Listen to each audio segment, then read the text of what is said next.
I need a booster. Oh, fuck. Y eso que te di la tosilla. Fudge. Cause like, Okay, can you hear me? yeah. Yeah. Okay. Another green flag is Patron. Right there. Patron got the green flag. Welcome back to Saca las Dolitas podcast. My name is Brujo, and I'm here with our special guest today. Her IG is... This Bella_motivate. Yes, and then we'll put your name up on the screen, so you guys go follow her. She definitely motivates, man. She definitely motivates. That's why I wanted to make sure that you were our first guest at the beginning of the year. Because you're very into fitness. Yes. Very into fitness. So she was supposed to come on here like months ago, but we're just both so busy. And then it worked out perfectly though, because now it's the beginning of the year and now everybody's into fitness. So I was like, you know what? What better time to bring you on than now, right? Yes, perfect. Perfect timing. Yes. So the first thing I wanted to mention besides the fitness is that you're also a fellow Scorpio. She's also a fellow Scorpio. You're a November Scorpio, right? Yes. November all the way. Yes, yeah. Same. Those of you that know me, you guys know the Brujo's November Scorpio also. Your birthday's what, November what? November 14th. Oh, okay, yup. 2 days apart. Yes. Mine's the 16th. Yeah. Shout out Scorpios. Shout out all the water signs out there watching us. So let me see. What are your goals or your plans for 2026? So for 2026, I haven't told anyone, but I actually just booked a 10K marathon for March. So that's one of my bigger goals. I just did a 5K this last year. And so I said, you know what? I'm going to elevate everything in my life. Let's go for that 10K. Yeah. So for those of you that don't follow her yet, I just want to say every time I see your story, you're either punching a punching bag, you're running, or you're doing some kind of workout, doing some kind of squat, some kind of lifting something heavy. So you guys definitely need to go check out her page, man. Like it's crazy. Like definitely very motivational. And I don't mean to put you on the spot, but how tall are you? I'm only 4'11". Yes. So she's tiny, guys. So if you guys were to see her in person, she's tiny. So to see her carrying, a big old the whole barbell and like, oh man. So that's definitely, so shout out you for all the motivation. But that's tight. So the marathon. So you said it's a how much is it? It's a 10K, which is about 7 miles. Oh, okay. Yeah. Dang. I'm looking forward to that. I know. And I told my knees, I'm gonna need you this year. So. Oh yes. Yeah. So speaking of that, have you ever gotten any crazy injuries from working out or running or anything? Luckily not. I have been able to. I have a great trainer who only pushes me to my limit, and that's one thing that I love about this gym that I go to. That he will push you always to your limit and not to what he thinks you need to exceed to. He knows when to push and when to okay, we need to back off. Yeah. And there's been times where we've been one-on-one boxing, and he's like, okay, you need to work on this and that. And I personally, I love criticism like that because I feel like it only helps me get better. Yeah. No, definitely. Yeah, because, a lot of times people, even me personally, recently, my most recent, I wouldn't call it an injury, but something that I just kind of noticed, my elbow started kind of feeling, a little weird. So I was like, oh, dude, let me take a week off. Let me take 2 weeks. So a lot of people out there that are watching, definitely, if your body is telling you something hurts and normally it doesn't hurt, be very careful, right? Yeah. Be very careful. Take, whatever time you need off. Like in my case, I took a week off and then I took another week off just to be sure. Yeah. Because, your elbow is one of your most joints that your elbow is one of the joints that we use the most. So stuff like that. Yeah. And I would say also not just physically, but also listen to your mind and your mental state. Yeah. When something is not right mentally, it will take you out of everything that you're doing. Yep. And you won't be able to focus. And I've had a few things, happen last year that it just took me to that point where I was pushing. And then all of a sudden I'm like, okay, no, I have to get out of that grind. I don't want to be around anyone. Yeah. And that's okay. You want to find your balance and everything. And so just take yourself out for a few days, a week if needed. Yeah. And you'll come back so much stronger mentally.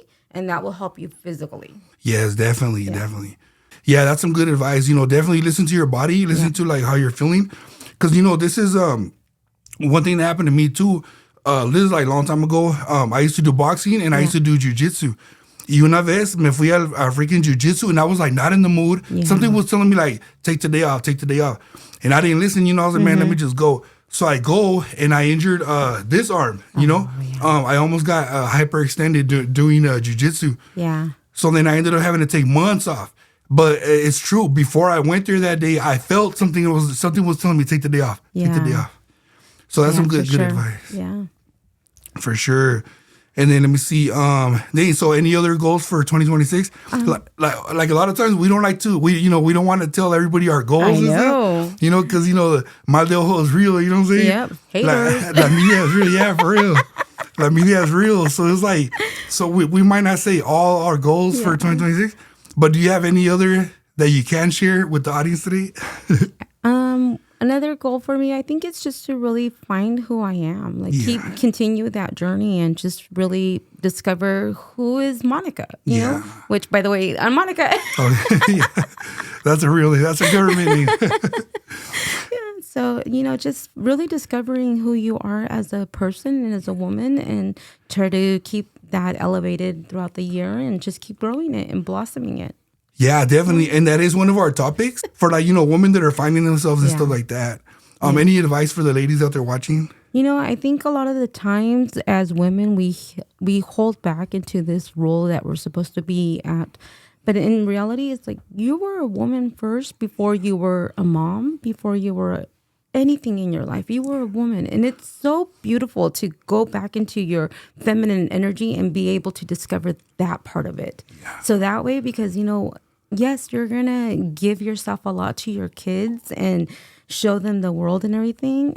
But at the same time, after they're gone to live their life the way they want to, what do you live with if you're not going to discover who you are as a person?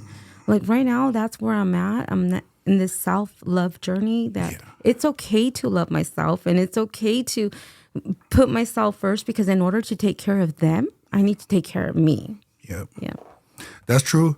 And like you being able to focus on yourself and take care of yourself, that's why you're able to motivate so many people. Because I'm telling you, dude, anytime I see your story, your post, your anything, story or a post, or even your ¿cómo se llama? The little note, it's something motivational, and it makes me be like, man, now I gotta get up, now I gotta go to the gym real quick, or now I gotta work out in the garage, or do something. But yeah, that's true. That's true. Yeah, just keep it moving. That's really what I say for 2026. Just really keep it moving. We're in a year that we're all in this mind state that we want to get better at everything that we're doing and elevate your life. And that's something that you should always want for yourself. Yes. Growth. Because if you're comfortable, that's a little scary. Because when you're comfortable, that means that you don't see yourself growing anymore. Yep. And to me, that's scary. I always want to continue growing and blossoming and blooming into the best self of myself, you know? And so if you can do that for yourself, cheers to you. Because not a lot of times people have that mind state. And that's something that I'm trying to teach my kids. I'm a mom and ball boys. Yeah. But I'm trying to teach them that, you should always want more for yourself and when that you're able to raise that bar every time, Yeah. Man, speaking of your boys, are any of them starting to get into the whole, the fitness thing? My middle child, which Angelo, he's 15. He actually got my metabolism where like we smell food and we gain 5 pounds, right? Like we know that. So he's really into like, Mom, like I want to, change this and I want to do that. And I want to motivate him in that way. But I told him it's not just like a few days. Like it's true what they say. It's a lifestyle change. It's not a diet. It's not like a 1 month type of thing. It's really is a lifestyle change and learning how to eat better and learning how to do. If you can change that, then when you do the physical work, it has nothing but to catch up with you and to give you the results that you're working hard for. Yeah. That's true, because the reason I was asking, because I know right now, like during their age is when boys start trying to get into sports, And me, when I was about 14, 15, I mean, probably like your son's age, I tried to get into football. Yeah. But I sucked. Yeah, I sucked. I failed. I didn't get accepted. So I pretty much just gave up at life. You know what I'm saying? Yeah, but at least you tried it. Yeah. You know, you tried it. Now you know, okay, I can try it again and maybe I'll be better at it. Yeah. And that's the part of like this journey that a lot of people don't understand, that maybe they'll try it and they fail, but it's those failures that get you to that next level. Yeah. You know?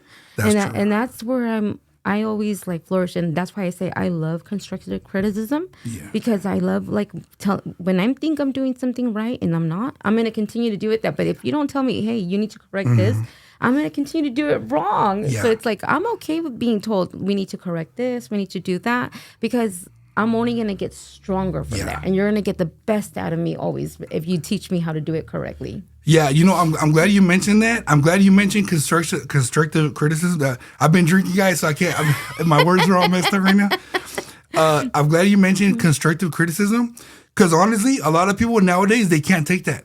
No. They take it as like, oh, you're bullying me, oh, you're body shaming me. And it's like, we're just trying to help them, especially if it's a family member that we're trying to help. Yeah.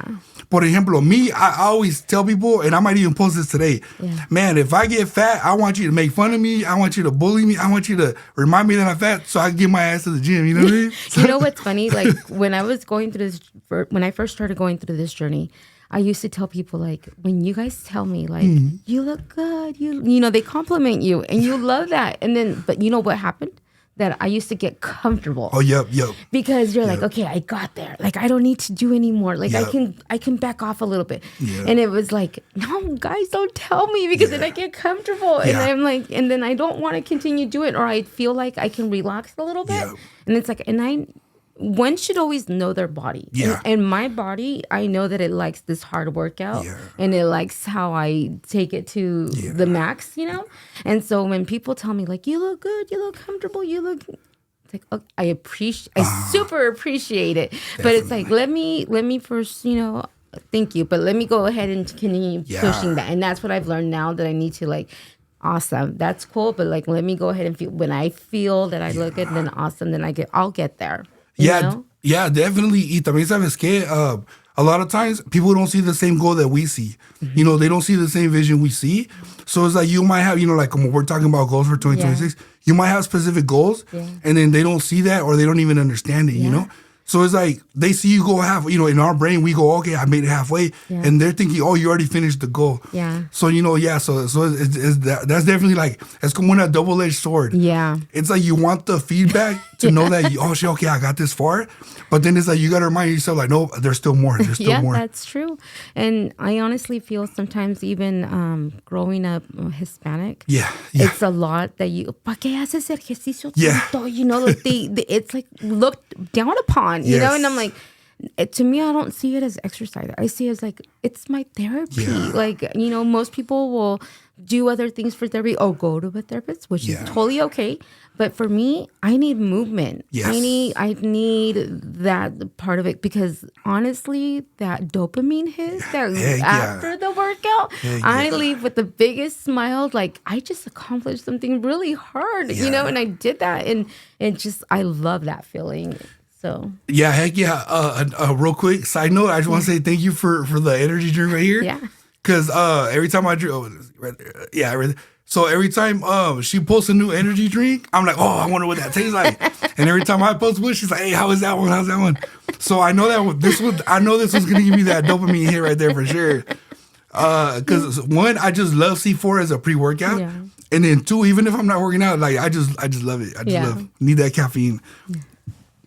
Yeah, I think at this point I just need to eat batteries, to be honest.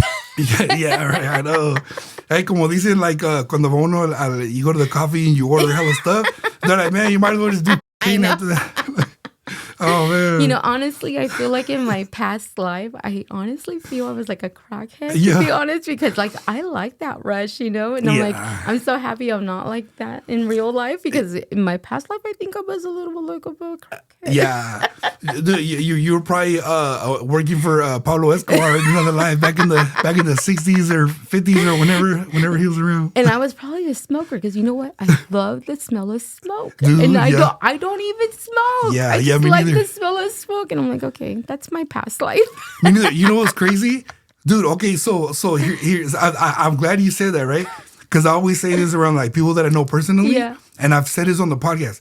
I do not smoke. I don't smoke, at all. Like nada. Ni la cosa verde, ni nada, right? Same. So growing up, everybody tomaba, Yeah.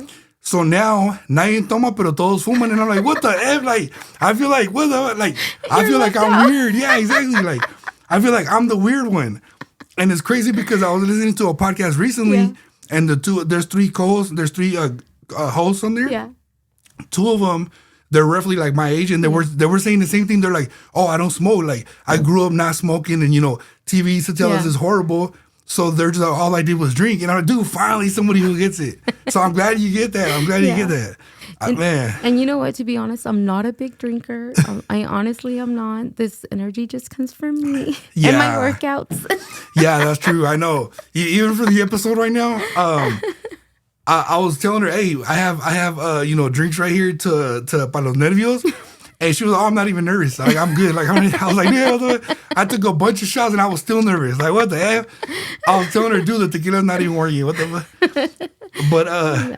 And also, because it's cold right now because we're in January. Yeah. But I was running around right now getting everything ready. So I'm already sweating, guys. And like, this jacket is hot too. So I'm over here waiting for the tequila to kick in. Never kicked in. So I'm definitely need a shot in a bit. Or we need to hit that cardio a little bit more. Yeah, dude. For sure. But that's crazy though. But do you ever feel como out of place when you're around people and they're all smoking and you're just like, oh, that's not me? Yeah. Sometimes I'll just like leave that situation and be like, you enjoy you. Yeah. Like, you do you. I'm all for like, hey, if it makes you happy, I'll support you for it, Yeah. Or sometimes I'm just like, hey, blow that my way. Yeah. Let's get that second hand a little bit, Yeah. So. You know what's crazy?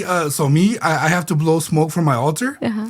So at first I used to be like, oh, I don't want to do that because, I'm going to end up liking the smoke. Yeah. And now I love smoking. I don't smoke it. I don't actually like inhale. Yeah. But just lighting it and then the scent. The second hand. Uh-huh. Yeah. So we got to be careful with that too. We got to be careful with that. I know. But seriously though, man, it's good that you brought up the whole, don't get too comfortable. Yeah. And then, accepting, constructive criticism. Yeah. And I think honestly, a lot of people on that part nowadays do get a little sensitive, which I'm trying to be really careful on when like I say, because I know sometimes I can be too much, and honestly, if I feel that comfortable around you, that I don't, when we joke like that, it's coming back and forth, you know, and I don't take anything you say like hard like that because I know our friendship can stand that type of joking. Yeah. But like sometimes when your energy is just off, you want to step away from everyone, and that's okay. You just whatever makes them happy. We shouldn't be one to judge because we all todos tenemos cola que los pisen. So it's like if it makes you happy and you're smiling at the end of the day, that's what I want for you. Yeah. I will always be that type of friend that, hey, you know what? Maybe I don't agree with what you're doing, but it's not my life. It's yours, Yeah. At the end of the day, I'm going to support you for you 100% because I'm that type of friend, Yeah. And as long as I get the love back like that, I don't want no fake energy. Yeah. No, that's true. Pero dude, seriously, dude, like I know that even if people don't say it to you, I know you motivate a lot of people. Oh, like I said, you motivate me. Like you. I see your stories and I'm like, shit, okay, now I gotta go post a story at the gym too. Like, like me, just because of, I don't want to get, I have bad shoulders. Yeah. But it's like, I don't be doing, no crazy stuff, but just like I said, I know when people see your stories, they're like, dude, okay, I gotta get on it.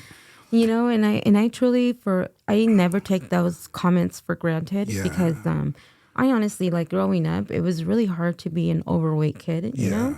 And crying in the dressing rooms because the regular clothes didn't fit, or going to tell your mom, like, I need bigger size pants. Yeah. Or, like, I remember, like, I will never forget this. Like, I remember, I think it was, like, in third grade, we were sitting down, and one of my classmates put her hand on my thigh, and she was like, oh, look, your thigh is bigger than my hand. It's like, you don't forget things like that, you know? Mm-hmm. And so, to me, it's like, I don't ever take this journey for granted. Yeah. And when you don't take things for granted, honestly, the universe and everything else gives to you way more, when you're grateful for what you've had. Yeah. And I'm not saying that this journey, I've not had tools to help me get there. I've had them.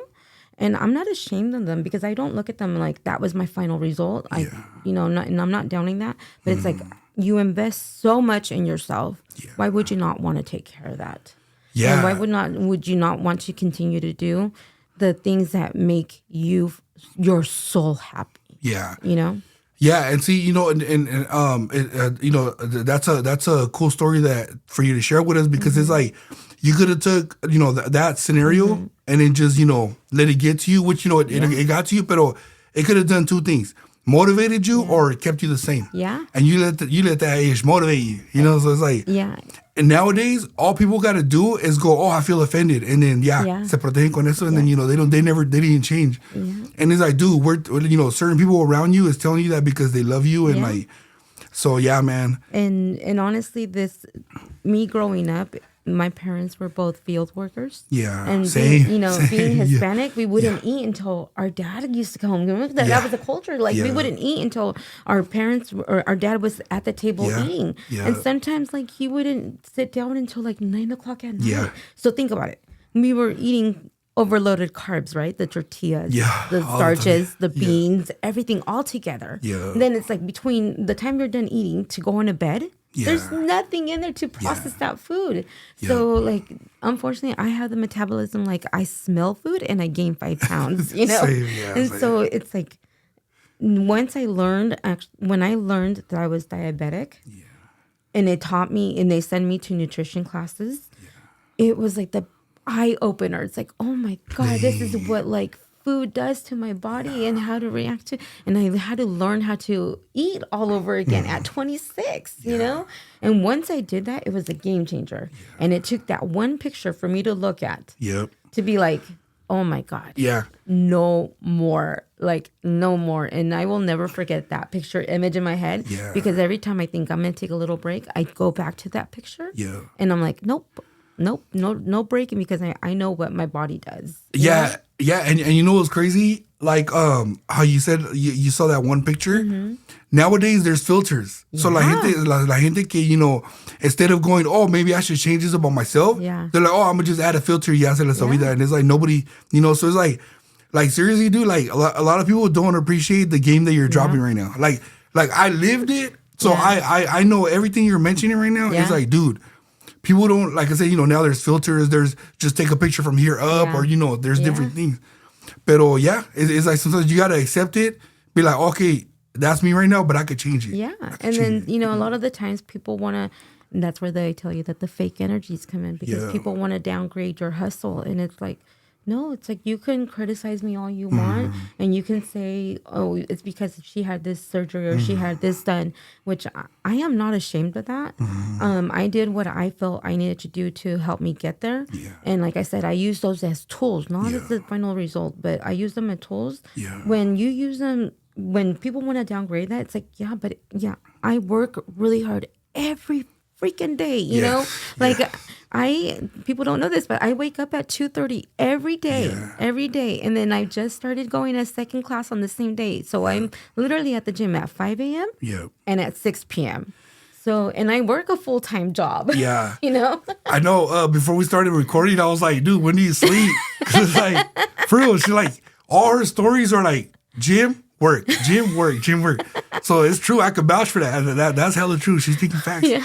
Or I need a vacation, actually. Yeah, I was like, dude, when do you sleep? Because it's tough. I could just imagine. Like, I could. Yeah. That's why we're hella grateful that you came through today. Thank you. She took time out on her busy schedule, busy day. And I'm sure once you leave here, you're probably gonna go back to the gym and work out. But it's true, guys. Like like I said, I'm gonna post her IG on here. Follow her stories. Follow her page.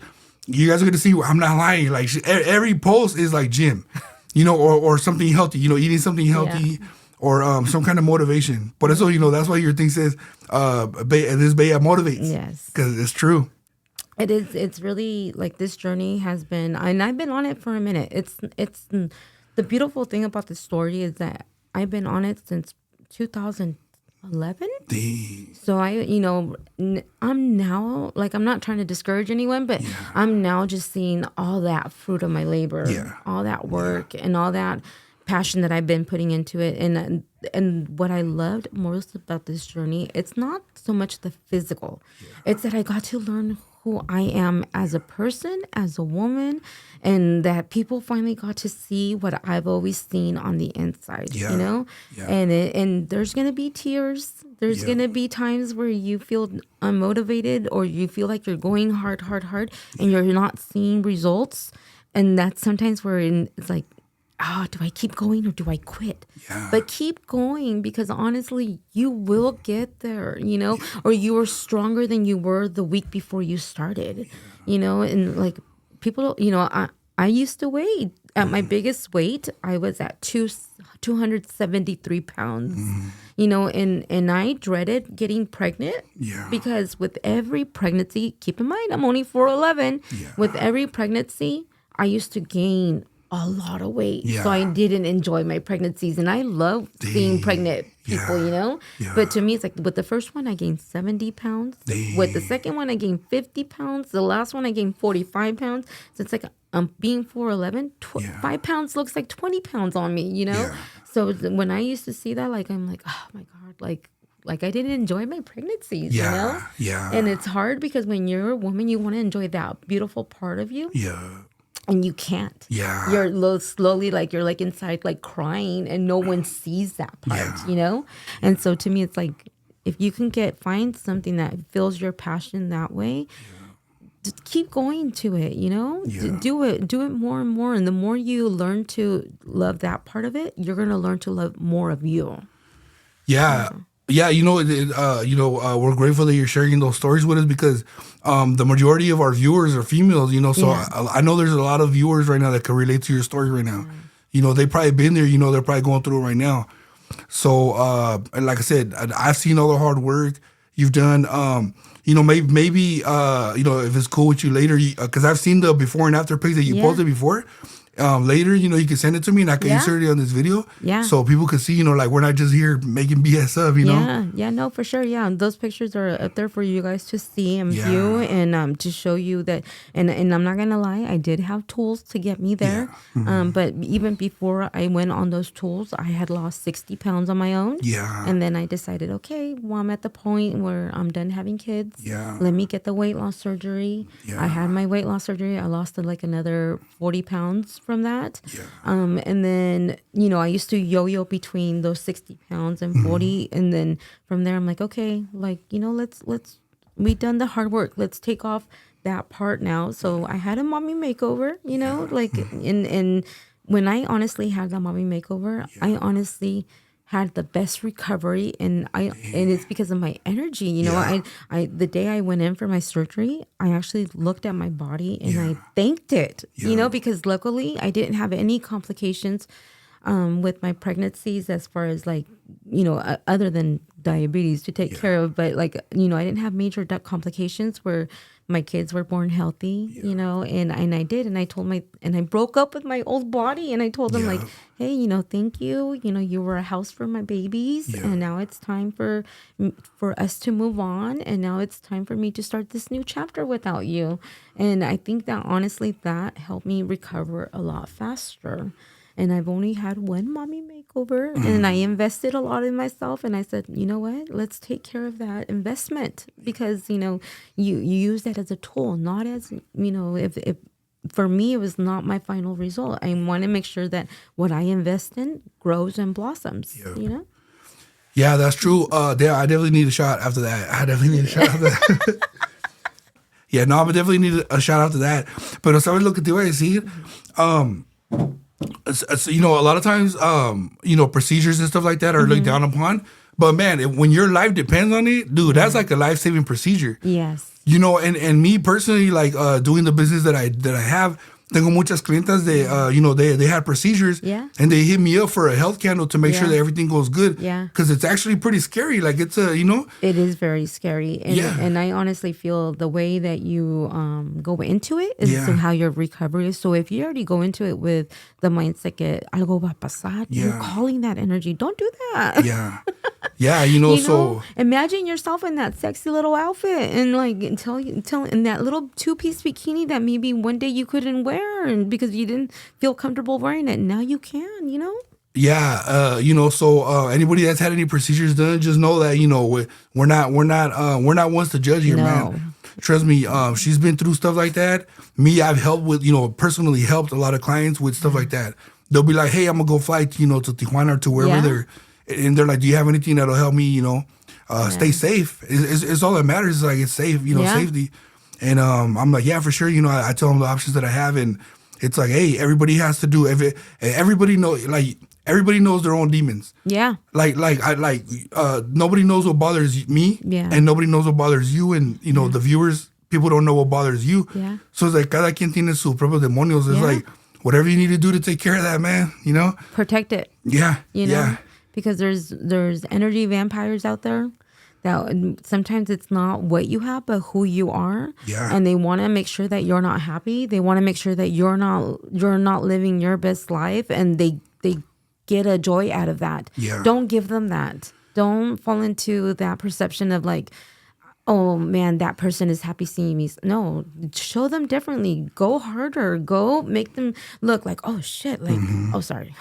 I'm like, make sure that they see like you're gonna come out on top. Yeah. Like you don't need, their energy didn't bother you. Yeah. And and honestly, when I have haters like that, I don't treat them like them. I treat them like I would want to be treated, because if there's one thing that you can be in this world, be kind. Yeah. And people will love you for it, and you will get blessed way more in the long run. It might come from a blessing from something else, but the universe will make sure to pay you back for that. Yeah, and again, you never know who you might be motivating. You never know who might be watching you and secretly going through the same thing. Yeah. And then, they're scared. They might be thinking of the same procedure. They might be thinking of joining the same gym. Yeah. And they might look at it like, oh, pero me da pena, me da pena. Yeah. And then they see someone like you. Like I said, guys, she's 4'11", guys. She's tiny. Tiny. She's tiny. So it's like, I'm 6'4". I've been seeing her carry some weights around, throwing them like it's nothing. And I'm like, shit. I don't even want to go out in public no more after I see what she be doing to the damn weights. But it's like you never know who you're motivating. I appreciate that. Thank you. Yeah. So definitely, man. So I would definitely, like I said, I'm gonna need a shot. Yeah, no, we definitely need a shout out to that one, because that's very, very almost got emotional right there. Oh, thank Cheers. you. Saca las velitas. Cheers. Es pura agua. Sí, es pura agua. If our parents are watching this, it's pura agua. Yeah, it's only water. Yeah. It's just it's puro pre-workout. There you go. It's puro pre-workout. No, it's my fault for like asking her to drink. Like she really be on the fitness stuff. I'm the one that was like, dude, I got a bottle of this, a bottle of that, a bottle of that, a bottle of that. Just take a shot. He's like, I'm so nervous. I'm like, nervous about what? Yeah. I'm like, I'm ready. I'm motivated. Let's go. Yeah, that's true. Yeah. She put her ready. Like, oh, let's do this. And I was like, and honestly, this is how my energy is all the time, Yeah. And honestly, I'm not trying to sound like a lame, but like fitness has taken my energy. I'm 43, guys. No, 44. I just turned 44. What? Sorry. Yes, 44. Hey, and honestly, thank you. Honestly, I feel more energized than I did in my 20s. Oh yeah, I feel it. And I feel like fitness is honestly aging me backwards. Yeah. Oh, definitely. Yeah. Like definitely. The other day, a few months ago, my son had gallbladder surgery, and he was on a walker, and I'm over here like jumping, with the rope, and I'm like, your generation is aging forward and not aging backwards. Like, what is going on? Like, and sadly, that's how it is right now. When they used to tell us, "Hay comida en la casa," and we used to hate that. Yeah. No, now I'm like, this is why I'm like, because we used to eat more organic, more at home foods, and now we're like, DoorDash this, fast food that, which I am a big culprit of, because we're so busy all the time. Same. But it's like, this new generation is unfortunately aging forward. And it's like, it's un balance. Yeah. Yeah, it's un balance. Yeah. Like, okay, if this time I ate this effed up food, the next day I'm gonna eat a little better. Yeah. Yep. And right now I'm at that part of my fitness journey where I can eat a little bit more, or like have a cheat meal more in here because I've earned it. Yeah. And I'm like, to that point. But in the beginning, it was all like, I get memories on my Facebook and I'm like meal prepping for a whole week, and it's boring to meal prep and eat the same food every day. But it's like, it takes that struggle to get you to this point to enjoy eating like how you want now, Yeah, that's the part people don't talk about. They don't talk about the boring part. Yeah. They don't talk about the hard part, the boring part. Pause, because I said the hard part, but they don't talk about the difficult part. Yeah. And the struggle and the boring part. Yeah. But when they see the results, and they don't know how much you fucking, you busted your back but yeah. And then just a tip for you guys, what I like to do, like when I'm eating out sometimes and I still want to keep it semi-healthy, what I'll do is I'll order Panda, but I'll get the teriyaki chicken with the half rice and the half veggies. Oh, okay. Or in the string bean chicken, like still where it's not too much of like that, like orange chicken, the carb, and you are eating the chicken, the protein, the teriyaki. That's my little tip that I like to do. And I'm a creature to habit. Yeah. And so to me, it's like, okay, I can have this like almost every other day because I know my stomach will like it, and it's, I'm intaking more food, and but when you're a weight loss patient, sometimes it's like I want to eat more, and I can't. You know, like sometimes there's days where I only intake about like at the most 1,200 calories. Yeah. When a soda is like 350 calories, that's only like 3 or 4 sodas. Yeah. That's not so it's like I have to pick and choose my battles. Sometimes there's weeks where my stomach will get real tight. Yeah. And it won't let me take too much food in, but so it's protein shakes all the time, Yeah. But or broth. And so when I'm able to eat, like I want to like make sure to intake that week for food because I'm like, okay. Go on the weekend, on the weekend. Yes. Yeah. But no, you know what? One thing I was gonna say real quick about the whole food thing. A lot of people don't know that muscle burns a lot of fat in food. So when you have muscle, you might get hungrier than normal. Yeah. Because me, I'm always hungry, but it's porque my goals are different. My goals are like to get to get to bulk and stay big. So I'm always hungry, like I fucking eat whatever. But if your goal is to lose weight, and then but you're also trying to stay toned. You might get a little hungry, ¿verdad? Yes. Now that I've noticed is now that I've increased my workouts to 2 times a day. Yeah. I notice I eat more, which makes me really excited because I'm like, I have food in me, And so it makes it really fun to like, okay, I can eat a little bit more here and I can eat more because I'm burning more calories. Yeah. And the most I've ever burned in 1 hour was about 700 and something calories. So it's like, you were like on it, you're sweating, you're burning everything. And then keep in mind, I only intake about 1,200 calories.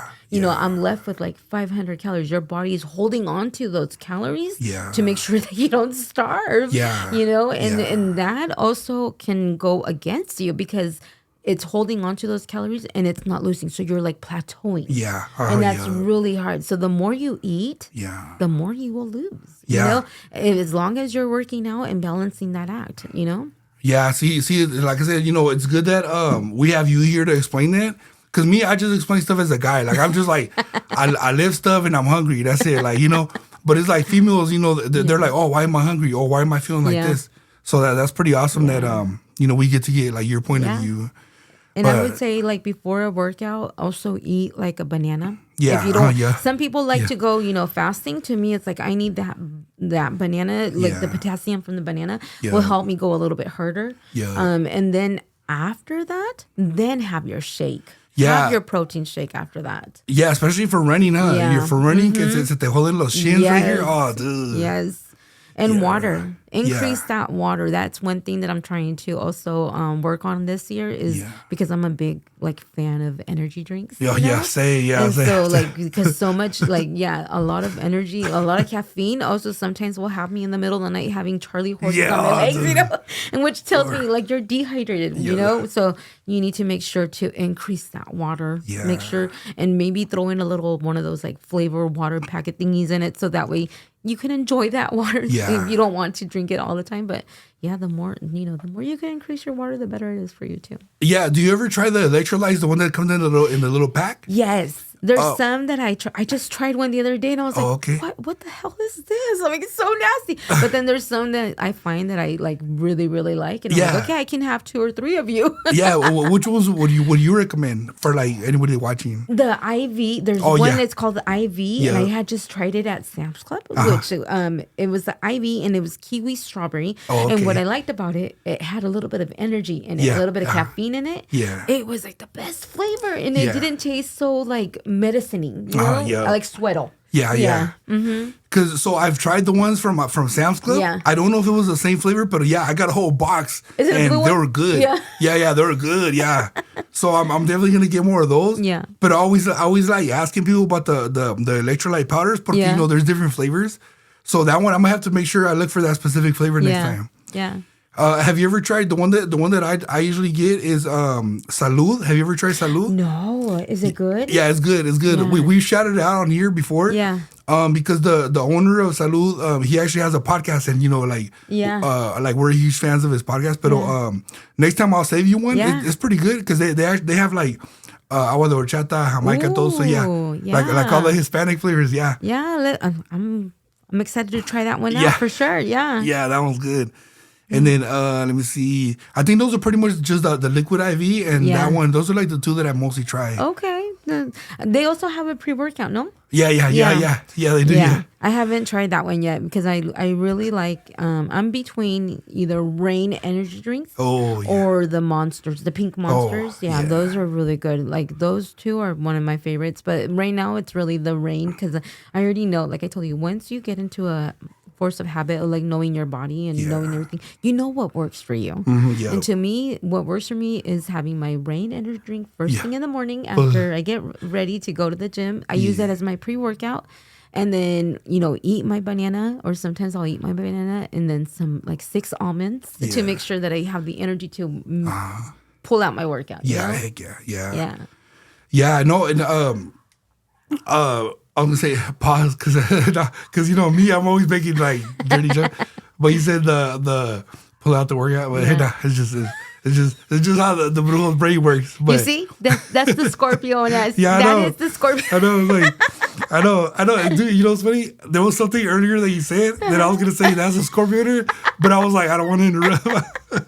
Yeah, we probably thought the same thing. Yeah, but unfortunately, when you're a Scorpio, you just you go there. Yeah, see, and you know what? We're actually being so good today because when you get this podcast has been so clean. Yeah. For having 2 Scorpios on here, it's been so clean. We've kept it so clean for you guys because that would be a lot of editing. But we've been so good. We have been good. Yeah, we've been behaving. Good. I always tell people I'm like that. I'm like my friends all like. When they know me, like they really know me, they know like, oh my gosh, she's gonna turn that into a dirty something, And I'm like, I'm sorry, it's just my nasty, dirty, like minded Scorpio mind. Yeah, that's what I'm like. I'm surprised that we've kept it so clean so far.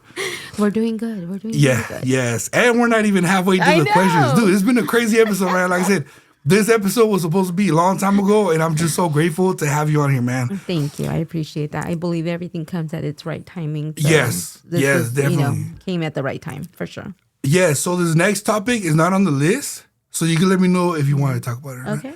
It was about diabetes. Yes, so we can talk about that. Yeah, for sure. Okay. So I am diabetic. Technically, I am diabetic type 2. Okay. So my family, diabetes runs on both of my sides of my family, So dude, when that's a Latino thing. Yes, and it is. It very much is because we overload on the carbs, we overload on the sugars and everything, and people don't realize that, Yeah.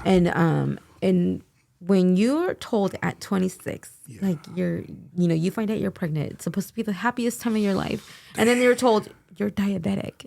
7 months into your pregnancy, you're diabetic, and it's like. What? Like, what is that? Like, at that time, like, I knew what diabetes was, but I didn't know what diabetes was, So then, like, now all of a sudden, you're going 2 times a week to make sure your baby's doing good, make sure that he's still alive, and because your sugar can hurt him, and then getting blood tests done every so many weeks, and now you're considered high risk, and taking nutrition classes to learn. I at the end of my pregnancy, I kid you not, I was probably taking about 100 units of insulin because it was, and they said insulin in a pregnancy has to be taken in shot form because of the baby. Like you have to go in and you have to take shots of insulin every so often. So imagine not only the first time you're pregnant, now having to deal with all this, and on top of that, it's like I have to take my diabetes shot. And then if I take my diabetes shot, I have to make sure I have food next to me because then I can go have a drop down in my sugars. And while I'm driving, and which happened a few times, you can black out, you know? And I was like, all of a sudden you're like, shit. Like I'm driving, I can't see because I think I'm going to faint, you know? And when my baby was born, my firstborn, he was born, his blood sugar was low because he was so used to all this sugar in his system. So when he was born, they had to feed him right away. So not only did I not get the chance of like feeding him myself, which I know it's like a bonding unit time, you know, they had to feed him. They had to bottle feed him. So then from there, it's like they had to bottle feed him and he had to stay in the NICU for a few days. And it makes you realize like, you did this to him, you know, and it makes you feel shitty as a mom. Like you just turned a first time mom and your kid is in the NICU because of your choices, you know? And I'm like, no, I don't want that for my other kids. And so and in reality, like at the time, it might feel like it was overwhelming. But then I didn't know that in the long run, it was going to be something empowering to know that I changed my habits for the better and that I learned how to eat all over again because I probably would have continued on this lifestyle, which, you know, diabetes can kill you, you know, it's like it kill you like that, you know, or you can lose a toe, you can lose a finger. And so sometimes like when I see like even my parents now, like our parents are like our worst people to take care of, right? Because they're like, nothing hurts. We don't want to go, no, ¿pa qué tengo que ir al doctor? You know, it's like, yeah, but at the same time, like I want to make sure that I care for you how you care for me. You know? And so just making sure that you know that part of it, and it's really scary. But once you know how to control your diabetes, which I'm in remission, and your A1C is lower than a 3, you basically kick that diabetes ass, and it's like something hard to do. You know, it's like not an easy task, but it's doable. It really is doable, but you want to make sure that you learn that it's a struggle. It's not going to come easy. And honestly, it's going to be worth that struggle, you know? Yeah. Man, cheers to that. Cheers to being in remission. Cheers. Yeah. There we go. Yeah. Cheers. Cheers to F diabetes. Guys, he's still nervous. I know, right? Okay, so one, I have so much experience with diabetes because of my family, not me personally, but of my family. Yeah. But one of the things I was gonna say, one of the reasons I wanted to talk about it is because my niece got diagnosed with it this last year in 2025. We've talked about it on a few other episodes here, so I'll make sure that she watches this episode. You know. Yeah. Cause she's only she's 15 right now. Yeah. She got diagnosed when she was 14. But we told her we're like, dude, like one, it runs in our family, both of our sides, both of our parents, you know, mom's side, dad's side have it. Me, I grew up like, oh, la tía esta tiene diabetes. Oh, el tío este tiene diabetes. El abuelo y la vecina y todo. Like, everybody had diabetes, you know? Like it was the normal thing, right? Yeah. Yeah, so we grew up, it's just embedded. Like, okay, when am I going to get it? You know, right? Yes. Like, I'm like, it's not a big deal. Like if you have it, you know, because it's like, it runs in the family. Yeah. And it's like, no, it is a big deal. Yeah, it is a big deal. Yeah. Once you've realized what it does to you, you're like, oh, dude, what the F? So, you know, luckily, like now my niece, you know, she's getting a little more under control. I forget which one she has. I forget if she has 1 or 2. Once I find out, I'll insert it on the video right here. So when is the one that you were kind of born, like it comes that way? Like you don't have the that part of your body to produce to prevent it. Yeah. Type 2 is the one that's more like diet and brought on by diet and like your eating habits and your changes that way. Oh, okay. I think she has one. I think she has one. So that's a little different. Yeah. So that one is like she couldn't prevent it from getting it. Like she was prone to get it, you know? Yeah. Because she's not producing the to kick out those from her body. Yeah. But man, that's crazy. That's a scary situation to be in. Yeah. Because I know just from hearing, you know, como por ejemplo, like my mom, she told me a long time ago, like, a lot of times females, when they're pregnant, they're so close to getting diabetes just during the pregnancy. Mm-hmm. So that's already a risk. Yeah. So then, you know, on top of everything else, you know, how you were explaining is like, damn, that's scary. Yeah. But we're glad you made it out of that, man. Shout out you. Thank you. Man, that's a scary situation. I would say the advice for 2026 is just for everyone to just do the things that make your soul happy. Yeah. You know, I think we live in a world where we don't put ourselves first anymore. And sometimes it's like, in order for you to pour into more cups, you need to pour into yourself. Because you can't pour from an empty cup, you know? That's one thing that I've been on this self-love journey for the last couple years. I've learned that I would put everyone else first before me. And I was very broken and I was very drained at the end of the day. And then they still were not happy, you know? And so to me now what I did is I took back all my curitas and I put them back on myself. And I was like, you know what? I already put you first and you didn't appreciate that. Now I'm going to take care of me, put myself first, and appreciate my hustle and my work. And I don't need anyone else clapping for me because I know how hard I work and I know how hard it is to make myself happy. And I'm going to make sure that part of me never dies down. Because when you can't make yourself happy, how are you supposed to make someone else happy? You know? Yeah, and you know, that's awesome because that pretty much shows leading by example. Yes. It's like, how could you tell your kids this and then you didn't do it yourself? Yes. But if they see you and they're like, damn, mom did this and this, and like I said, even just on the whole, you know, fitness, it's like, damn, they see, oh, my mom could lift this and do this and do this. And it's like, they could also see, you know, your other stuff that you've accomplished. I've kind of witnessed some of it too. We're not gonna mention it on here because there's private stuff, but you know, but it's like don't mention that. Yeah, it's like we don't talk about Brujo, but it's like I've seen your growth, you know, and I know that your boys, you know, they see it, and you know, a lot of people they go, oh, my kids, they're están chiquitos, they don't know. No, we know. Trust me, we know. I'm old AF, and I remember everything about my parents, you know, so it's like. Some of it good, some of it not good, but I remember all of it. You know, se nos queda grabado. Yeah, for sure. And that's, you know, the other day I was getting ready for work or for the workout, and my 7-year-old went up to me and was like, Mom, it makes me happy to see you work out. It makes me happy to see you strong. And I'm like, yes, this is what I'm doing it for. So they know, when it's their time to look for a woman, then make sure to give her flowers and make sure that they compliment her and that way to make her feel heard and seen. Because when you don't make a woman feel heard and seen, she's going to make sure to, okay, I don't hear and see you either, brother. You know? Yeah, no, and it's true. And you know, it goes back to it, como him, right? He sees you working out y todo, so being strong. Yeah. Us, we saw our parents, again, diabetes, alta presión, you know, all the regular, you know, the regular Latinos. So we thought that was normal. So now you're showing him a new normal. You're showing him a healthy, hey, you could be this age and be healthy, and you could be on the far end and still make it all the way back and be healthy and come back from that. You know what? I never ever thought of that. I'm like, now that you say that, I'm like, oh my God, I'm breaking chains. Yeah. See, that's why I'm the shit. That's why I'm the shit. No, but yeah, it's true. Yeah, because you're showing him a new normal of being healthy, being, you know, saludable, you know, and one day he might be, you know, the age you're at right now, and he might be like, oh, I don't have time to lift weights. But then you could go back and be like, mother ever, you saw me do it. Go, you can do it. You know. And you know, it's funny that you say that because my oldest just turned 18 yesterday. Oh, dear. Yeah, and so I told him you know what your mom was doing at 18? Yeah. I'm like, she was moving out at 18. I didn't drive. I was moving out. I would go to school.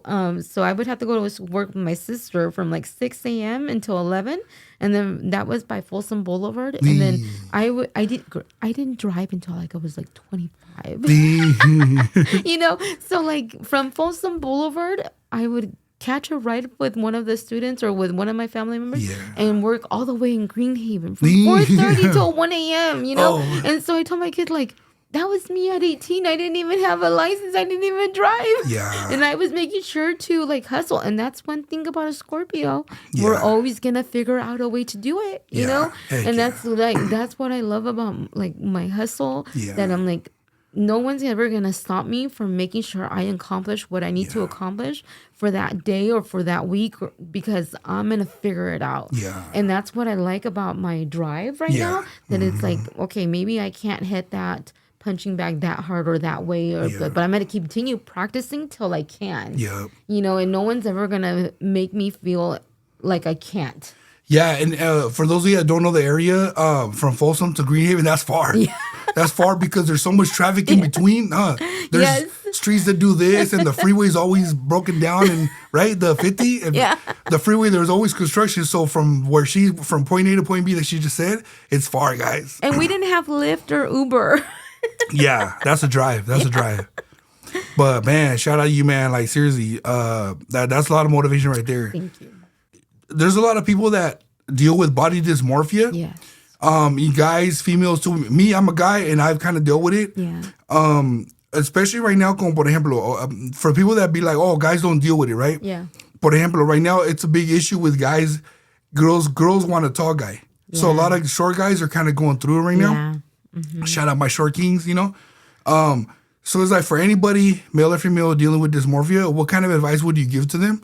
To keep them kind of, you know, stay motivated. Yeah. You know, I feel like a lot of the time that subject is very touchy. Mm-hmm. You know, like when you're on this weight loss journey, you're scared to try smaller clothes. You know, even though you know you've lost weight and you can see it in your scale, you can see it on your body that you have lost inches. But it, like if you try on something and or even before you try it on, you're like, you psych yourself out and you tell yourself like, what if it doesn't fit? Mm-hmm. And then all of a sudden you're in your thoughts in your mind and you're like, oh fuck, like what if it doesn't fit? Mm-hmm. Then it's going to make you feel shitty. And all that hard work that you just put into yourself goes out the window. And you start to look at yourself, now look at this part, now look at this part. Instead of seeing the bigger all picture, you know, like you just lost a whole shitload of weight. And now it's like you're letting this little pair of pants trick you into believing that you haven't done anything. Yeah. You know, and that's really hard to do. I think what you should do is when you first start on this journey, get that pair of pants or get that dress or that shirt or whatever it may be. Yeah. And just picture yourself in it, you know, and then work towards getting it. And you try it on maybe every 6 weeks or so and see, okay, me cerró un poquito más, me cerró un poquito, until you get to that like goal, because those are little tiny goals that will get you that bigger win, you know, and that's when you're like, when the finding closes, you get like the biggest, like cheesiest smile and you're like, I did it. Like you feel so proud of yourself, you know? And honestly, I think body dysmorphia is really, it's crazy because sometimes I used to worry about like stepping on the scale and be like, oh, I just gained like 3 pounds. But it's like life happens, you know, and sometimes, and FYI, muscle weighs more than fat, you know? So it's like, even if you see it going up in scale, how do you feel? Yeah. And I've learned to, I used to be at the point where before I did this hard workout like this, I used to get on the scale first thing in the morning and last thing at night. Yeah. I used to know, like, if I had so much to eat, I already knew what my weight was going to be at the end of that day because I knew my body. Yeah. And it's like, I learned to, like, back off. Yeah. You know, and I'm like, okay, it's not always about the weight on the scale. Yeah. It's how you feel inside and how your clothes is fitting. So sometimes, like, get that smaller pair of pants. It's not going to fit me right now, but you know what? I'm going to work towards it. And I've gotten to the point where, like, I had to push my dysmorphia out of the way and just really believe in yourself, you know? True. At the end of the day, it's really going to be how much do you believe in yourself? Yeah. Yeah, you know what's funny? The difference between guys and girls in general, is girls, they want their weight, the numbers to go down on the scale. Us guys, we want that shit to go up. Yeah. So I'm gonna give you a quick example of my body dysmorphia, right? Yeah. So I like to stay around 300, right? Mm-hmm. So if I see that I went to like 295, I'm sad. Like, oh man, what the fuck? Oh shit. Now I gotta go eat another torta or something, you know what I mean? or now I gotta go get Super Taco, get a burrito or something. I'll be sad. Those 5 pounds is I'm sad. So I go eat whatever I got. Then I'm back to 300. I'm cool. Yeah. Then I might have worked, a crazy busy week. Yeah. To where I couldn't eat, how I normally would. And it starts going down again. I'm like, oh, what the F? Like, oh, again, lo mismo. Even though I know that, okay, like I'm still a big ass fool. Yeah. And when you're talking 300 pounds, 5 pounds ain't nothing. Yeah. But in my brain, I'm still like, oh, no. Oh, nope. I got to go. Yep. I got to go. Yeah. And, I think honestly now women don't so much care about being skinny as opposed to being like toned, Yes, and the fact that, we want to see now like more toned arms, more muscle in our arms. And so I think honestly, body dysmorphia, I think sometimes is now being kicked out the window a little bit more this year or even just in the last couple of years, just because women on Instagram are showing that it looks good to be toned and it looks good not to be just skinny, Yeah, that's true. That's true. And for us guys too, like sometimes like me, when I really sit and think about it, I'm like, okay, 5 pounds is not enough. Yeah. But immediately my guy brain is like, oh, what if I get in a fight and then I get knocked out because I weigh 5 pounds less? Like, what? Like, can't do that. But if you were to hit that cardio, you can run. Yeah, exactly. Yeah, true. See?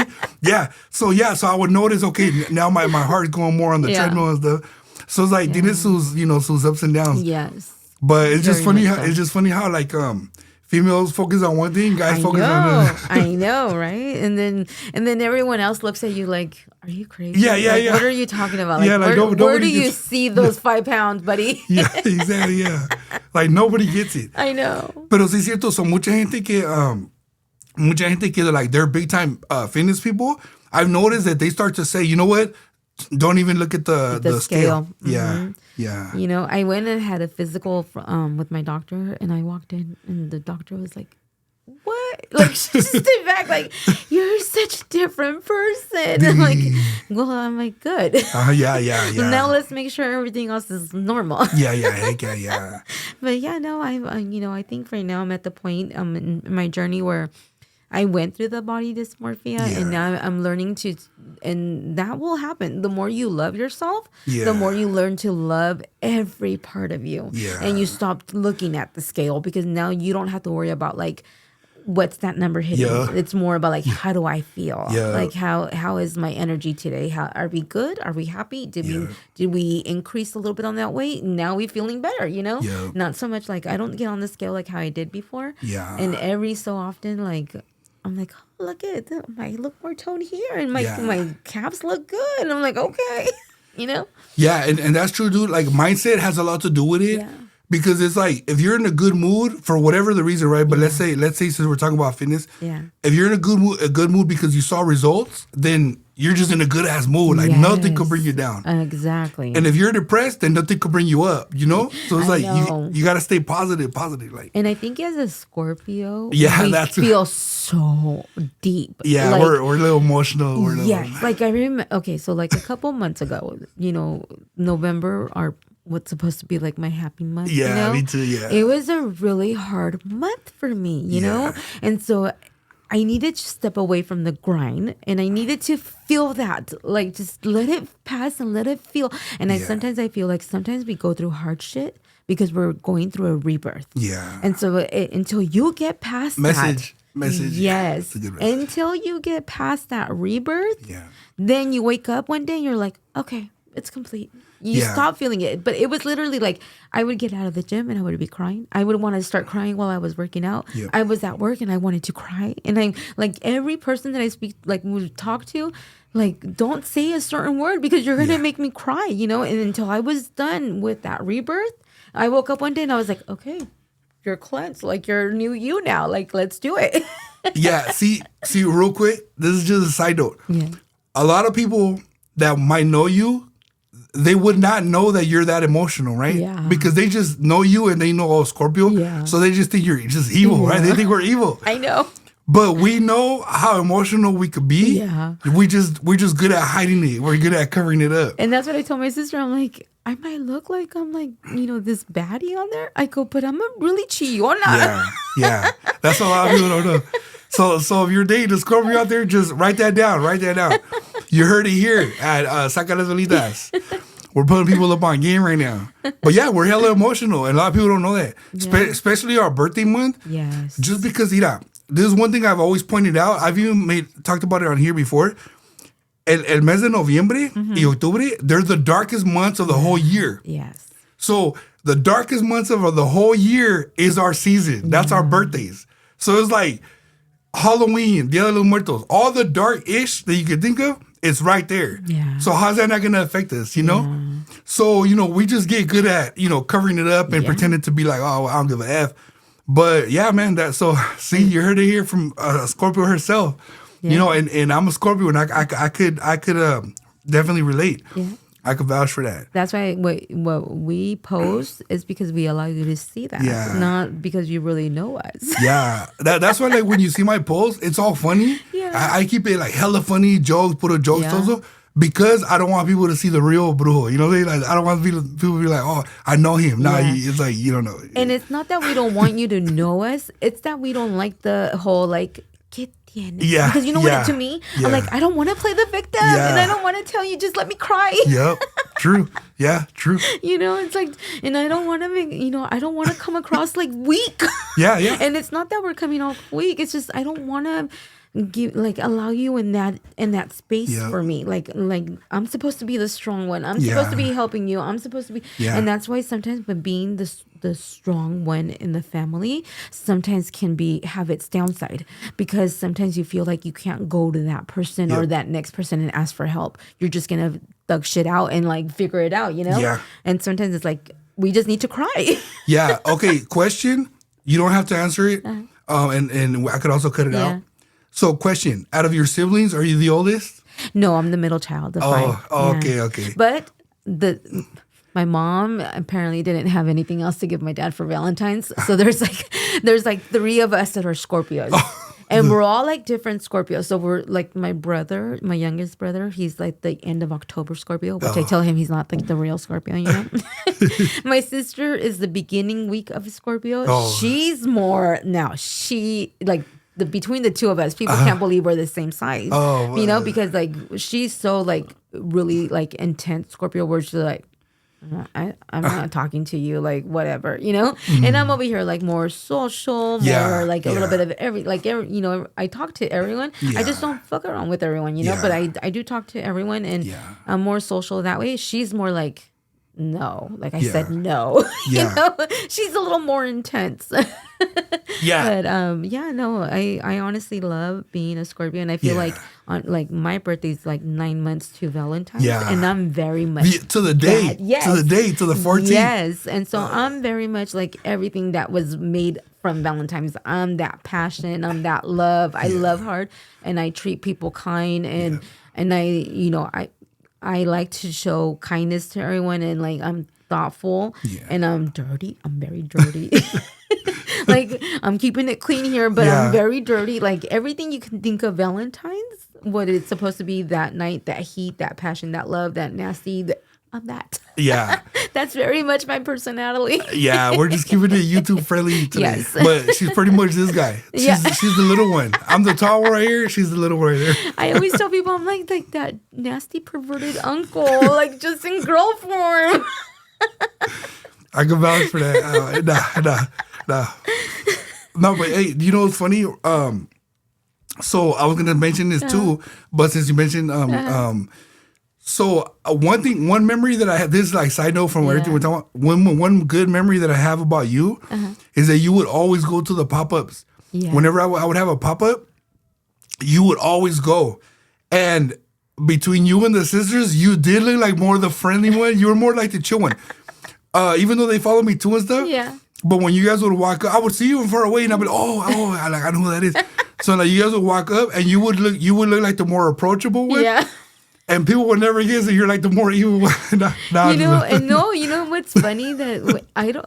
There has to be there has to be something about my energy people like, because anywhere I go, I can literally talk before I know it. I already know what their family's doing for vacation. You know, I'm like becoming friends. I'm like, yeah, follow me on Instagram. Here you go. You know, and like I think just some people are born with that aura that they feel safe with that person. You know, and I feel like that I love that people know that about me. You know, that they feel comfortable that way with me. And I am that type of friend that I'm like, I'm down for you and whatever, but I also want that type of respect back. For sure. You know, and for sure, like when I feel that something is off, that's okay. Well, like we'll still be friends, but I know where my boundary lines. And so you have to learn that. And you learn that, you know, as time goes on. You know, we all want to be, we all have that line, that structure where we learn to say, okay, like they're not really clapping for me. You know, they're not really laughing with me. They're laughing at me, you know. And unfortunately, I've had to like learn that as I grow up, that not everyone deserves your energy and not everyone. So I try not to really engage in conversations when I'm at the grocery store or something, you know. But you know, honestly, I think it's just really like the love, my own self-love that makes it feel safe for other people. Because even like I work as a customer service rep, and even on the phone, people just tell me like, you have like the best personality, you have like the best energy, like I can feel your smile even though I'm not seeing it, you know. And then like, and I love that, because sometimes it's like, what if they had a hard day and your smile made their day, you know? Yeah, because I remember the very last pop-up that I did was at the school at Charles Mack, like, which is right down the street from where we're at right now. And you pulled up, and from far away, I seen you, and I was like, oh, shit. So I start fixing up my table real quick. And then I didn't know if you were going to go stop at my booth. Now, normally, I knew that you would always stop there. But because of like who you were with, I didn't know if you were going to stop there, you know? You know what I'm talking about, right? Yeah. And then you stopped and looked at the bracelets, right? And you were like, hey, how much are they? And I was like, oh, shit, hey, what's up, hey? Like, but it's like, like, people that like, they would never imagine that you're like the cool, like the hella chill. But it's because Scorpios, like, we're good at code switching, you know? Yeah. Or, you know, one thing that I also like about that is like, if you're having a tough day or a tough moment, that you can mask that. So you don't, and honestly, like sometimes I've gone to the gym and I can have like the weight on the shoulders of my shoulder, you know, coming down at me, and I want to cry so bad, and I want to like, oh God, I'm like, and sometimes I just smile, and like no one will ever know something's really going on until like I let them know what's happening. And they tell me like, you masked that like really good. Like, but sometimes like I do it because as a Scorpio, sometimes I just want to be alone. And I need to like just get my workout done and come in and out and be done, or like just like step away from the grind and not talk to anyone. And for me, that's my privacy. Like, you know what? I hate to say this, but like after I had my babies, because all my boys were all from C-sections, and so like after I had my babies, like I super love that people thought of me and would want to visit me, but it's like, let me have a day or two by myself, you know. I just like had this major surgery, and it's like, let me just be emotional in it for a day or two, and then that way, you know, you can approach me later, like. But it's like, I need to calm down, like I need to be alone for a minute.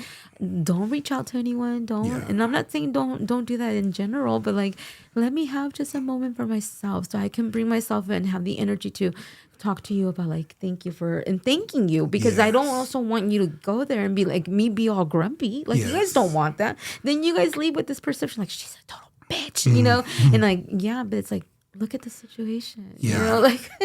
No, you know. No, definitely as a Scorpio, I hella get it. Por eso mucha gente, they think we're antisocial, and it's just like, it's not that. It's just that we need our quiet moment solo first, for sure, to come out and put on that face like, oh, hey, what's up, hey, you know.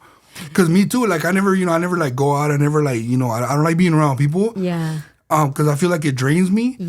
And it's not that I hate people. Okay, I do hate people, but it's just like I feel like I need that peace first before I can go put out my for sure. Especially that you pick up on energies, quickly like that. Yeah. It really is a lot to take in. And even as I healed, sometimes like I can feel other people's energies, and sometimes I get emotional because I can feel your energy. It's not so much what I'm going through, it's something that you're going through. Like just the other day at work, I was telling one of my coworkers, like, are you okay? And she's like, why? I'm like, because I'm feeling really like sad inside, and like feeling really tense, like being around you right now. I'm like, and it's not nothing I'm going through.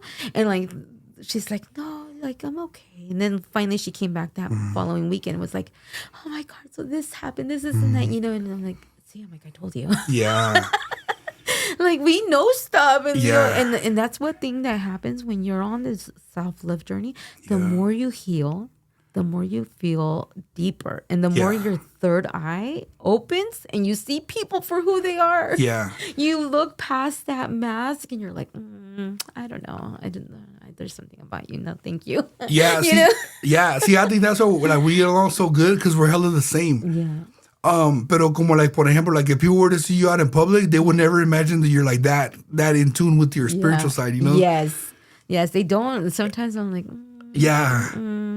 And I tell people that too, like that I'm comfortable with. I'm like, I don't know, maybe you should just be careful. Like maybe you should like just just keep it like here. Yeah. Like I'm not saying don't be friends with them. I'm just saying like be careful what you share. Yeah. Like don't overshare some of your stuff, and because sometimes when you overshare, those goals all of a sudden don't happen. Yeah, true that. You know? Yeah, that's why we need to share all of our goals. Yeah. Para que no sepan. See, we're gonna do one more shot. This is probably the last shot of the day, because it's because today's Friday, so we're like trying to get all the shots in real quick. It's a good episode, so I'm like, you know what? It makes me want to drink. This question is not on the list, but I just thought of it as we were talking about. Yeah. How like sometimes we get a lot of hate from people that. So when you started accomplishing a lot of these goals with fitness and your health, do you feel that you got more support from the people that you knew, or more support from strangers? Honestly, I feel like I got more support from strangers. More so because I think in a Hispanic culture, when you work out like that, they like, ¿pa qué haces tanto ejercicio? Like, no ocupas, o te vas a lastimar, like things like that. And even just the other day, my mom was like, yo creo que te va a pasar algo. It's like, no, Mom, like, these things happen because we don't take care of ourselves that way. And sometimes it's really hard when you have Hispanic parents that are like natural born from Mexico, and raised there, and they're a certain culture that they go by and they follow. Yeah. And so when they don't know that, they don't know this lifestyle, it's very, very hard for them to understand it. Yeah. And so for me, it's like, okay, like now I'm going to a gym, and those strangers are motivating me. They support you because they know that lifestyle. They know that. And so people that don't see you, like strangers, like people from high school that they don't see you and they see you like, good job and everything. But people that see you every day, or that people don't understand the journey, it's really hard for them to to congratulate you or do anything.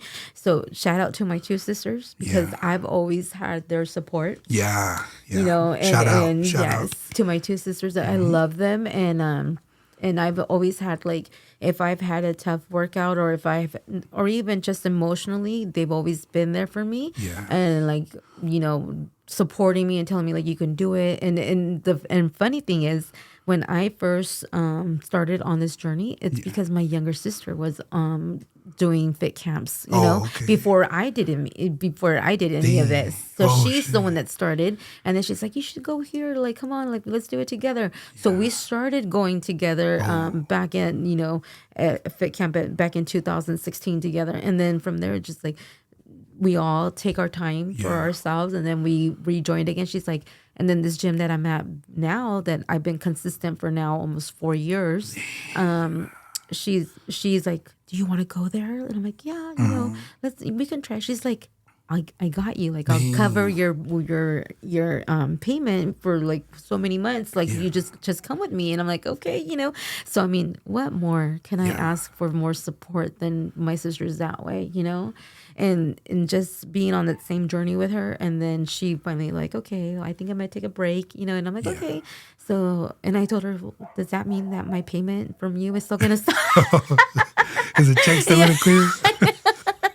So I'm like, okay, like I learned enough to where I'm like, okay, I like this, I can't stop. Yeah. So I've just been more consistent, and in this whole journey, I think these last 4 years, which in February will be 4 years with this gym, has been my very most consistent. Yeah. I started off with 3 times a week. Yeah. And then I felt a little stronger, and then I went to 4 times a week. Yeah. And then I got a little stronger, and then I went to 5. And then I went to 6, and now I'm at almost 8 classes a week. Yeah. So it's just, and honestly, I feel like strangers and people in my gym will always motivate me, because there'd be times where I don't want to go in, but that discipline kicks in, and you go there, and then they cheer you up. Like the more when you get excited off of seeing other people's hustle, or like people like that you saw come in at a certain way, and now they're like, you could tell the difference in their body. Like, you go, girl, like you do that all by yourself, and then you hear like, you motivated me, like, and I'm like, what? Like, what? Like, I'm your motivation? Like, that's so awesome, And I'm like, I don't even think of myself like that, Like, I always tell, like, yeah, you can do it, let's do it. And I always tell people, like, you want to work out, whenever you're ready, just let me know. I'm there for you, because I wish I've had that type of motivation in my life like that. That I'm like, I want to be the reason. If someone works out and they said it was because of you, then that makes me feel like my journey was worth it. It makes you feel accomplished that you're helping someone else change their life, because it's like, it's not, like I said, it's not a diet. It's a lifestyle change. And if you and if you don't learn to change that lifestyle, you'll never be able to get past that, because you're always going to revert to like back to that, and it's going to make you feel like, oh, I just failed again and again and again.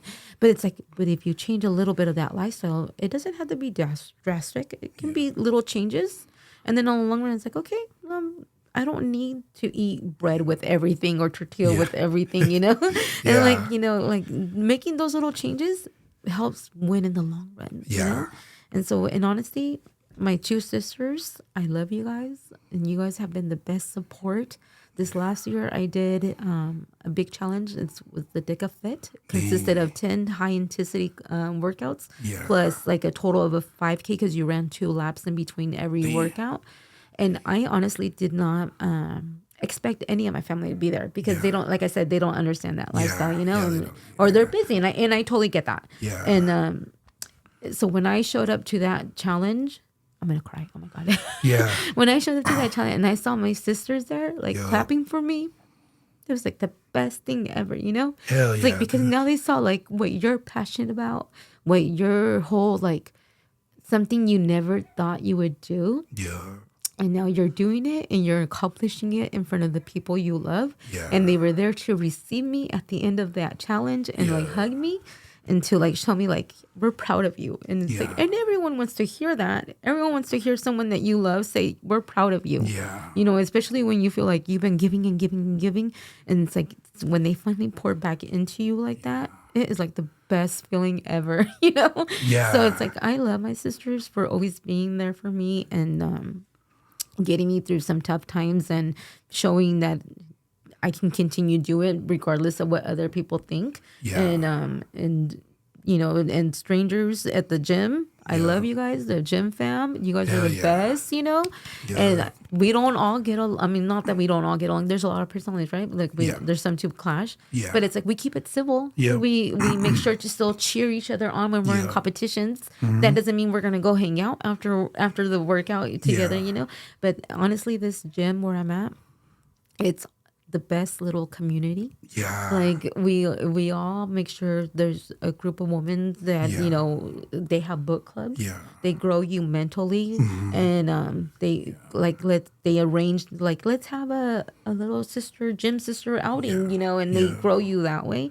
So that's why I said it's more than just a workout. It honestly is a community of love and support, and even if that person and you guys clash, at the end of the day, we still cheer each other on. Yeah, because you guys still have like that same goal, like fitness. Yeah, for fitness. sure. And you can honestly walk in with a shitty attitude and then come out like smiling from ear to ear because you have everyone cheering you on and supporting you, and I love that. Yeah.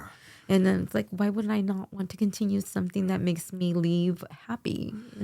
I do want to shout out your sisters, Carmen and Dolores. Shout out both of you ladies. Yes, I love you.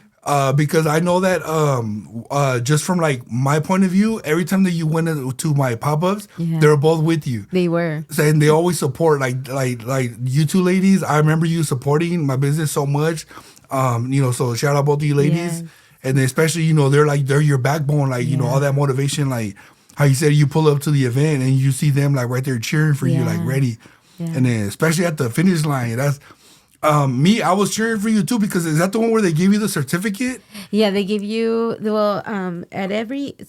DECA is part 3. There's 3 parts to it. The bigger one is DECA Fit, which consists of you by yourself, and it's 10 high intensity workouts. Yeah. And then in between, you're running a total of a 5K. Damn. So you run like 2 laps to get to your first station, then you run another 2 laps to get to the next station. Yeah. And it's like you're pushing past all this pain and hurting and jumping and trying to make time and make sure that you get to a place where like, okay, I mean, it's like so intense that you have all levels of energy out there, all levels of ages. Some you'll see like an older, like 80-year-old man like running and cheering. It's like, what more motivation can you consist?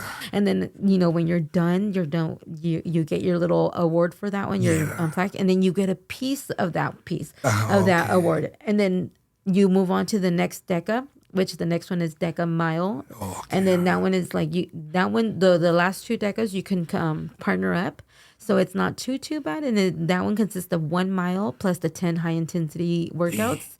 But this one is a little better because, you split the exercises between you and your partner. Yeah. And then the last one is the 10 high intensity workouts alone. Yeah. So when you do all of them, you end up with the piece of each of them, and then you put those together, and it makes one medal, which is so cool, But the very first one I did, it was super freaking emotional for me because it's like, not only was I doing this for myself, but it's like I was working out, and honestly, I was working out with a friend from high school. She was only my friend from high school. She's always been very fit, She was like my friend in 2nd grade. So we were working out, and to me it's like, oh my God, like who would have thought that high school me and high school her would have been on the same challenge right now as doing this workout together. That's tight. Well, thank you. And so when I look at that and when I finish, I honestly told my sister, I was like, did I just do that? Like, did I just like honestly do this? Yeah. And it's like, and it was all under an hour. Like, what the heck? Like, who am I right now? Yeah. Yeah. So you get emotional because it's like, you were once 273 pounds, and now you're doing challenges with your high school friend who you never imagined this moment right now, And she was always like the fit friend. So she's always been very athletic and very, and very athletic in her ways. And so to think that I'm like, oh my God, now I'm doing challenges with her. Like, it's so crazy, It's like, I told my sister, like, this is really emotional for me. Like, and that's why it's really important when you're on this journey, make sure you have people that support you and clap for you, because it's going to get tough, and it's going to get lonely sometimes. And it's going to be like, you want someone there at the end of that race to cheer you on and be like, I'm proud of you, because it makes it all worth it. So women, pick your partners right. That's true. No, because me acuerdo when you posted that, and you did get emotional in some of your pictures. Yeah. And then I remember I replied, and I was like, hey, awesome. Yeah, thank you. And then you were like, hey, maybe you should do the one the next time. And I was like, no. It looked tough, guys. It looked tough. Remember, like, no, it looked tough. There's no way I could have finished that. maybe if I set my mind to it ahead of time, like if I could plan like 3 years from now. No, how about like in April? They're coming back in April. I'm just saying. Man, So maybe you should do it. If I do, we're gonna have to vlog it for the channel, man. We're gonna have to vlog it. But no, seriously, I saw when you were posting that, and I remember at the finish line, you posted and you were like, I could see you were tearing up. Yes. And it was like so crazy. And then when you were like, oh, you should go to the next one, I was like, oh, hell. I didn't know. It just by looking at it, it looked tough. It looked hella tough. Yeah, no, and it is like your legs are like, hurting. Your thighs, everything is hurting, and you don't even know like what the heck. Like when I finished, I was like, what the hell did I just do? Like. Yeah, no, because seriously. like you're in this phase, and there's so many people going around you and pushing and everything, and it's like you don't even realize you're in this zone until you're like done with it. Like the last part before we finished, it was like you had to do 20 burpees, and then with the with the pounds, and so you had to literally like, and if you didn't do it right, the judges were there to tell you like, we need that one to reach up, that one doesn't count. See, so right it's like, there. That would be my finish line right there. I couldn't complete the burpees. Oh. Yeah, so like that alone, like it tells you you're pushing and you're pushing. Burpees is the last thing, but like to get to there, like the prowler was like you know which one was hard? The bike. I hate that assault bike. My little thighs hate it so bad. But it's like you have to do 25 calories? You have to get to 25 calories. It doesn't sound like a lot, but when you're on it, that 25 calories can literally be like a lot of time to get there. I mean, imagine your thighs burning and this workup of like the lactic acid that's in your thighs, like just crunching up like this. And then you're sore because you've been training for it, Yeah. And so once you get past the bike, it's not too bad. The bike takes you out for sure. Well, that's easy for you to say. I probably wouldn't even make it to the bike. I got onto that prowler. And when I was on the prowler, I can feel the spasms above my knee on my thigh start to like wanting to cramp. And I have a video where I can see like I like limp, like I drop down because I'm like, like I couldn't move. My leg was trying to give out on me, and I'm like, no, bitch, like you're right there, like don't give out. And it's like, oh no, I was looking, and at that time, and my sisters are so awesome because like they cheer you, like you're allowed to be in the middle as a guest and like go to each station, so they knew when to push and when to not, when to approach me and when to not. And when I was on there, I was like looking for them because I'm like, I need water. Where are these folks at? I'm like, I need water. And they were like, we stayed away because we thought you needed that space. I'm like, no, I was like looking for you, but I was so in the zone. They were literally right next to me, and I did not even see them because I was just so in the zone. I'm like, and so I had to limp my way from station 6 to 9, and then once I got there, I'm like, no, like you're right there, like finish strong. And so I just told my body, like, I promise I will let you rest for a day or two before I hit the gym again. Just get me through this. And I was able to finish, and luckily I was able to finish it out. And then afterwards I drank a lot of water. Guys, when I tell you guys these obstacles look difficult, keep in mind I'm a 6'4" grown ass man, 300 pounds. There's no way that I could accomplish none of that. I wouldn't have made it past the first quarter mile. It was definitely a lot of running. I would have been out of breath so quick. And then everything else, I was just like, that's why I was like, no. Like when she was like, you should go to the next one, I was like, no. I'll fail right now. I would probably fail during the application process. My application would fail.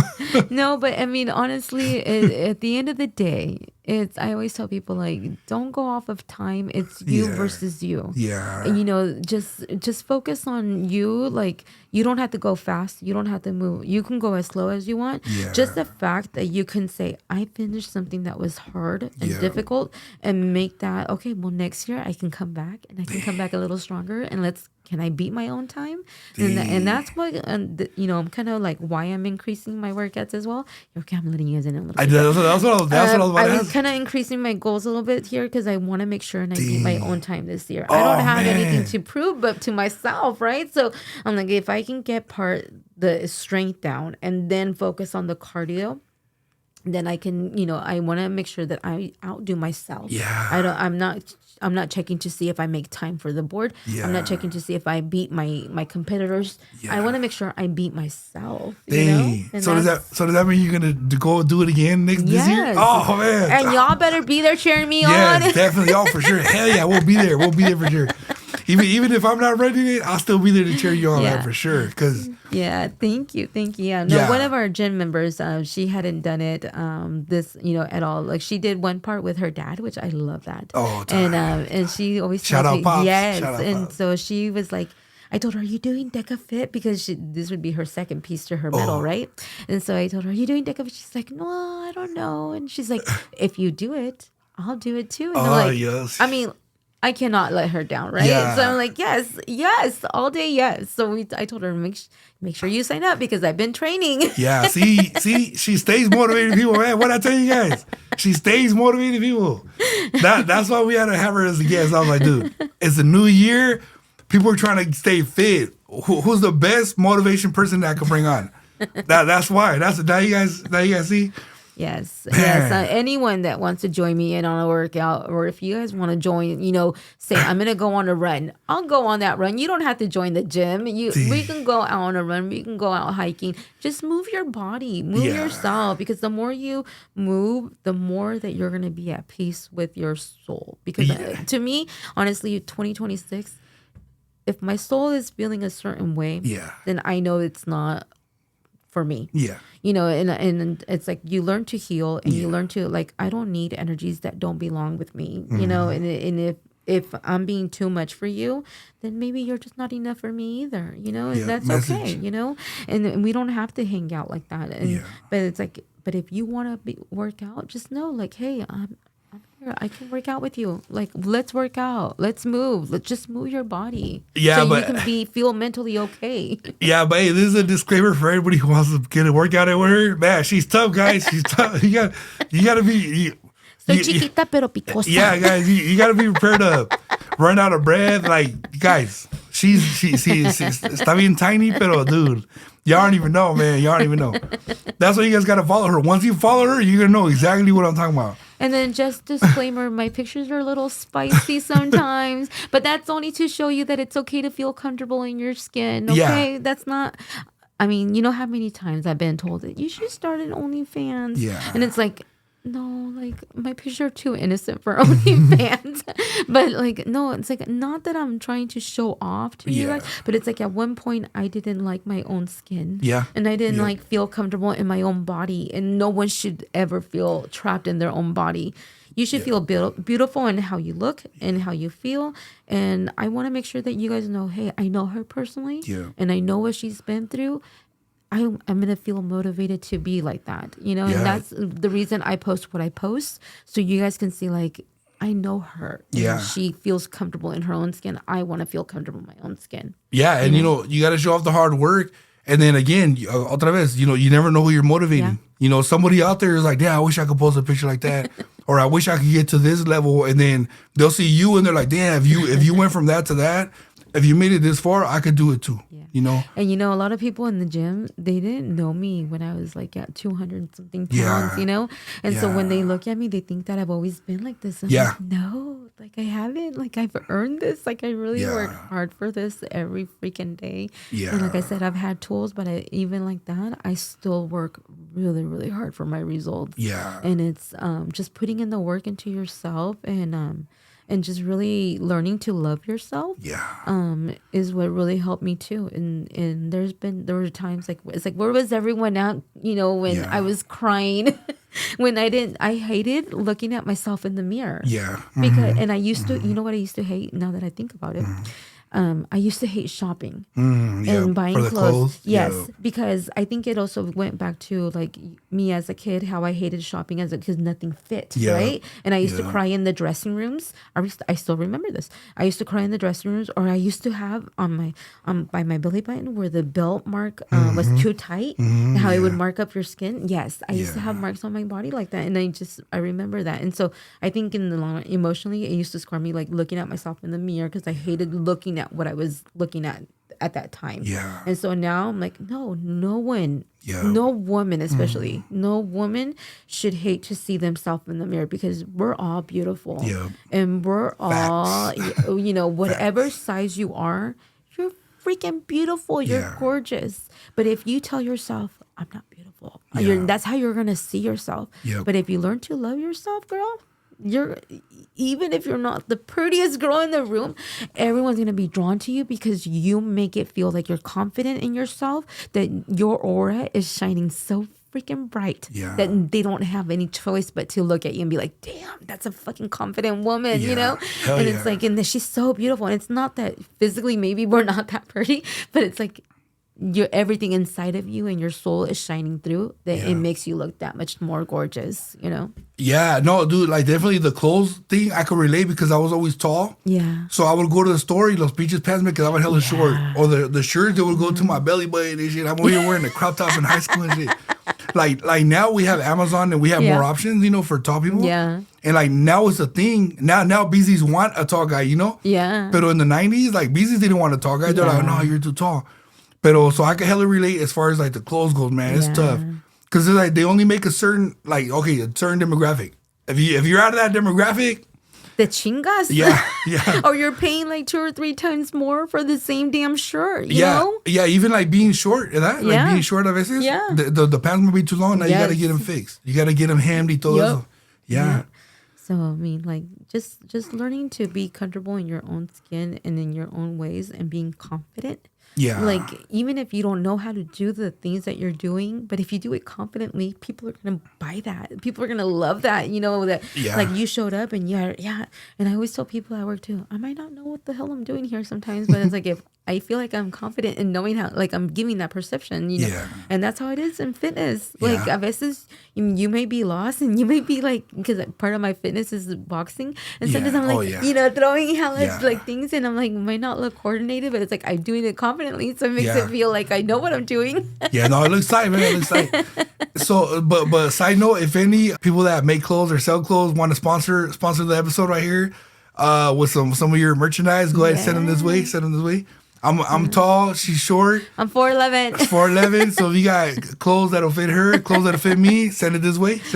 I'll wear it in my fitness workouts. Yeah. I'll tag you guys on it. Yeah, she'll do workouts with it, and then we'll post it on here, and then the next episode we'll wear it on the episode. Yep. Because we're definitely gonna have to have you back, man. We're definitely gonna have to have you back. For sure. Anytime. I love this. I love this episode, and I love, motivating people. Yes, yeah. I just love that people want to try to get to know themselves. Yeah. And I'm all for that, for sure. Yeah, definitely your IG name fits you for sure, because you definitely motivate a lot of people. Thank you. I appreciate that. But you know how I was asking you if you felt the support came more from strangers or from people that you know? Yeah. Porque a veces, like, for example, like my business, right? Uh-huh. I feel like people that I know, as in like friends and family, Yeah. they don't support because, people don't want to be associated with that. Yeah. But then my sales and my business and my paycheck and my money comes from strangers. Yeah. And even this channel, people that I know, they don't watch the YouTube and they don't watch none of it. Yeah. But strangers that I never met them, and they're like, hey, your episode was hella funny. Hey, Yeah. I can't wait till the next one. And I'm like, and this is a complete stranger. And I'm like, damn, you just motivated me to hurry up and get the next episode and the next one and the next one, So, yeah, muchas veces es un stranger que te apoya más que los conocidos, Yeah, that is so true. Yeah.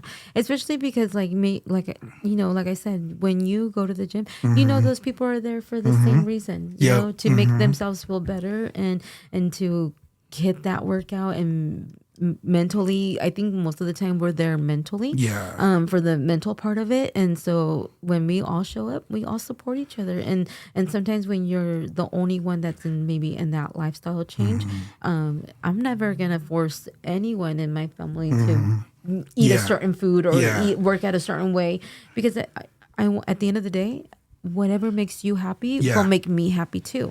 And if you like I told my kid, because like my kid is a big boy, my middle child, the one that wants to lose weight and stuff, and I told him, if you don't learn the back part of it, changing little changes here around the house or like not committing to it, then it's not going to matter what I say to him. Yeah. You know, like I can tell him all day long, you need to do this, you need to do that. But what do we do when people tell us you need to do this? We do the opposite. Yeah, we we're block like, it out. yes, we're like, no, F you. Like, I'm not going to listen to you, you know? And so like, until you're ready mentally to make that step, then that's when you know, I'll be there all along and I'll cheer you on and I'll do it with you and I'll work out with you. And so that's why I said, viewers, if you guys ever want to join me in a workout, hit me up. I'm always there to join you guys. Go on a run, do whatever. Just, you know, make yourself happy and make sure that you're in it for the right reasons. And it's going to get tough. It's going to get moments where you're like, I don't see any changes. I don't do that. And that's why I always tell people, like, take those progress pics. It doesn't matter if you're taking the same picture every day, but take it because in 3 months, you're going to see a difference. Yeah. In 6 months, you're going to see a bigger difference. And not only physically, but spiritually, you're going to be like, oh, hell yeah, like I did that shit, you know? And it goes back to what you said earlier, que a veces they see you posting, you know, fitness, and they're like, oh, she's showing off, or he's showing off. He's like, dude, we're just trying to keep track of our progress. What the hell? So that's true, man. Take those pictures. Y fíjate, otra cosa que yo he notado too, like with, you know, Latino families, I lived it also. Yeah. A veces, you know, they see you losing weight, Yeah. and they're like, ya está enamorado. Ya está usando drogas. Oh, estás malo. Ya está malo. Ya le dio un pinche sida. Like, what the? I'm just trying to stay fit. Yeah. I'm just trying to stay fit. Yeah. And then, you know, we go back to our Mexican parents, our Latino parents, or even our siblings, and we go, hey, you know that when you eat that, that's bad for you. And they take it the wrong way. Like, oh, what? They get all defensive. Yeah. So how you said right now is like, cuando le dices algo a alguien, what do? They block it out. They purposely go eat more of it. Yeah. So then we learn, okay, I'm gonna just not say nothing. Yeah. But when you need help, I'm gonna be right here. Yeah. You know, it's like I've talked about that here on this podcast. Yeah. But man, that's cool. That's cool, man. That's hella cool. See, like she hella gets it, man. Like I said, you know, our audience is all Latino, so trust me, they're gonna know what you're talking about. I hella get it. I have, you know, both parents Latinos. I was born in freaking Mexico. Yeah. Oh, I was gonna ask you, what part of Mexico is your family from? They're from Michoacan. Oh, Michoacan. Yes. Me too. Yeah, me too. They're from Michoacan. And I was born here in Sacramento. So I lived here my whole life. And then, you know, but very much raised, like growing up, we were not allowed to speak English, you know, at all. So yes, and my parents are from Michoacan, and you know, I've been blessed to have hardworking parents. Yeah, and that was gonna be my next question. Is so you've always lived in Sac, pretty much, Sacramento? So growing up, I lived in Clarksburg. Oh, okay, yeah. So, and then we didn't even live in the in-town of Clarksburg. We lived in the outskirts. In the country, yeah. Like dude. Like growing up, if we went to the grocery store and we saw my dad grabbing chile jalapenos, you guys knew what that meant. Yeah. We had McDonald's. We scored McDonald's, you know? Yeah. So that was like our fun, which, you know, growing up, it was really boring. But as an adult, I wish now that my kids had that type of lifestyle because it humbles you. Yeah. It makes you appreciate everything that you have in your life. And so when I was 18, like I said, I moved out at 18. I didn't drive. I didn't drive till I was like 25. I didn't get my license till then. So it's like this world has always taught me to be strong and to figure it out. And you know, the more that you get that personality, make sure it's like, oh, you don't victimize anything in your life. Yeah. And that's one thing. I think that's one of my biggest pet peeves. Yeah. Me too. Dude. Because I always tell my kids, don't play victim. Yep. I hate that because there's always a solution. There's a way to if you have plan A, then you should already have plan B, C, and D. If this is not gonna you're not gonna work out this way. Okay, what am I gonna do next? Yeah, and that's how you get ahead of the game. You don't wait till like, oh, it didn't work out. Sorry, no. Message. What else are we gonna do? Okay, we're in a state that we can plan for plan B, C, and D. Yeah. Just don't play victim because we're not about that in 2026. No victim mentality, please. And I'm not saying like you can't feel bad or sorrow. It's like, okay, have your moment, But then step up to the plate. You know, the universe is forcing you to step up because it's trying to see, is she strong enough for me to give her more? Yeah. Or is she going to fall and she doesn't want more? Yeah. And sometimes your abundances and your gifts, they come when you push past that strength and that hardship. When you come up as a new version of you, because you should always want to grow, then I don't have time to play victim. Like I learned something from this situation. How am I going to use it in my next few steps from now, you know? That's true. And so you just always should want to learn and grow as a person, because that's how you grow to the best self of you, and you heal yourself more in that area. Yeah. You know, I just don't have, to me, no victim. Sorry, I don't have time for that. Yeah. See, I feel like that's another Scorpio trait too. It is, I think it is. Because I feel like Scorpios, we're just thrown out there and we're expected to survive. Yeah. So we just figured it out. Yeah. So when we see somebody else making an excuse, we're like, dude, nah, you can figure it out, say what we did. Yeah. And it's, you know, it's like, sorry, it's like I have, you know, like I said, I'm 44. Yeah. I'm a mom of 3 boys. Yeah. I work out 5 a.m. and I work out at 6 p.m. Yeah. I go to work 40 hours a week. I deal with customers all damn day. Yeah. Of all traits. Yeah. Sometimes you get cussed at. Sometimes you get loved on. It's, you know, and it takes a lot of energy out of you. But it's like, okay, like, and sometimes I let them talk and vent, and I'm like, okay, so what do we want to do now? Yeah. Like, and so to me, at the end of the day, I don't have time for victim mentality. Yeah. I don't feel like, oh, boo-hoo, like they yelled at me. No, you learn how to treat the next customer properly, so that way you know, okay, they're coming at me at a certain way. Okay, let's change the situation. Yeah. And sometimes I do. I tell my customer service when I have a customer on the phone and they're trying to let it all out, and I let them vent for a minute or two. Then I'm like, okay, let me explain to you in a way that you understand and make you feel like, okay, woe is me, no more. Yeah. let's be you know, thankful for the energy that we have, but let's not pour into empty cups. Yeah. Yeah. True. Dude, you know what's crazy? I guarantee you that your parents know my parents and my tias and my grandparents. Because we're from Michoacan too. Yeah. What part of Michoacan are you from? From Zamora. My parents are from Jacona. Oh, well, yeah. So Jacona, my mom was born in Jacona. Yeah. So we're like both. You know how they're like next to each other? Yeah. So we're like both. Yeah. Me, though, my dad is from, my dad's side, they're from Guadalajara. That's why I'm hella fucking light skinned. Pero they worked out here, and we lived in Clarksburg, and mi abuelo, en paz descanse, mi abuelo back in the day, they worked in the fields y todo. So I guarantee you somehow they probably did. Yeah, like maybe your dad knew my grandpa and my tios, and your mom probably knew my mom and my tias. Heck, we were probably at the same family parties. Yeah.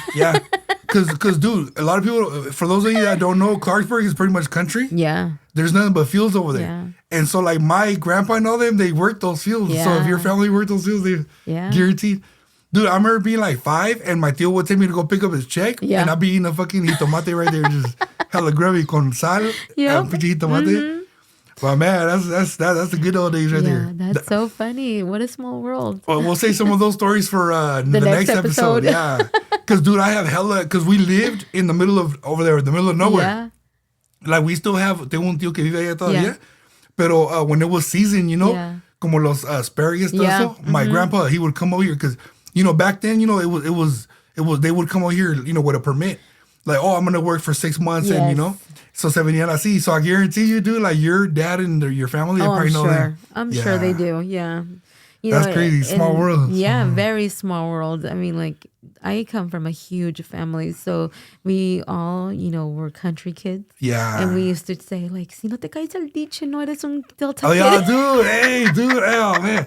Dude, los ditches, dude. So I wanted to do an episode with my mom. Yeah. Porque los ditches, dude, es pura agua, right? Yeah. Dude, there's so many horror stories and scary stories of that's one of the topics too. Yeah. There's so many haunted stories of seeing things in the water, dude. Yeah. Dude, that's great. Oh man, we might have to bring you back. Yeah. When me and my mom do that episode, we might have to have you back. No, for sure, yeah. See, a lot of people don't know that. Like, so it's crazy that you know that. What the? Because I was gonna do it with my mom. Because my siblings, they don't know about that. Yeah. But her knowing about the ditches over there, dude, it's true. I've seen my primos fall in there, mis tíos. I almost fell in there. Yeah. one of my cousin, he drove in there, but like he drove the car in there, his mom's car. No, Crazy. It's very scary out there, like in the nighttime. Yeah. Or cuando hace mucho neblina and then you go out there and you're like, oh shit, like I can't see shit out Yeah. here. It's crazy, dude. It's crazy. It's crazy.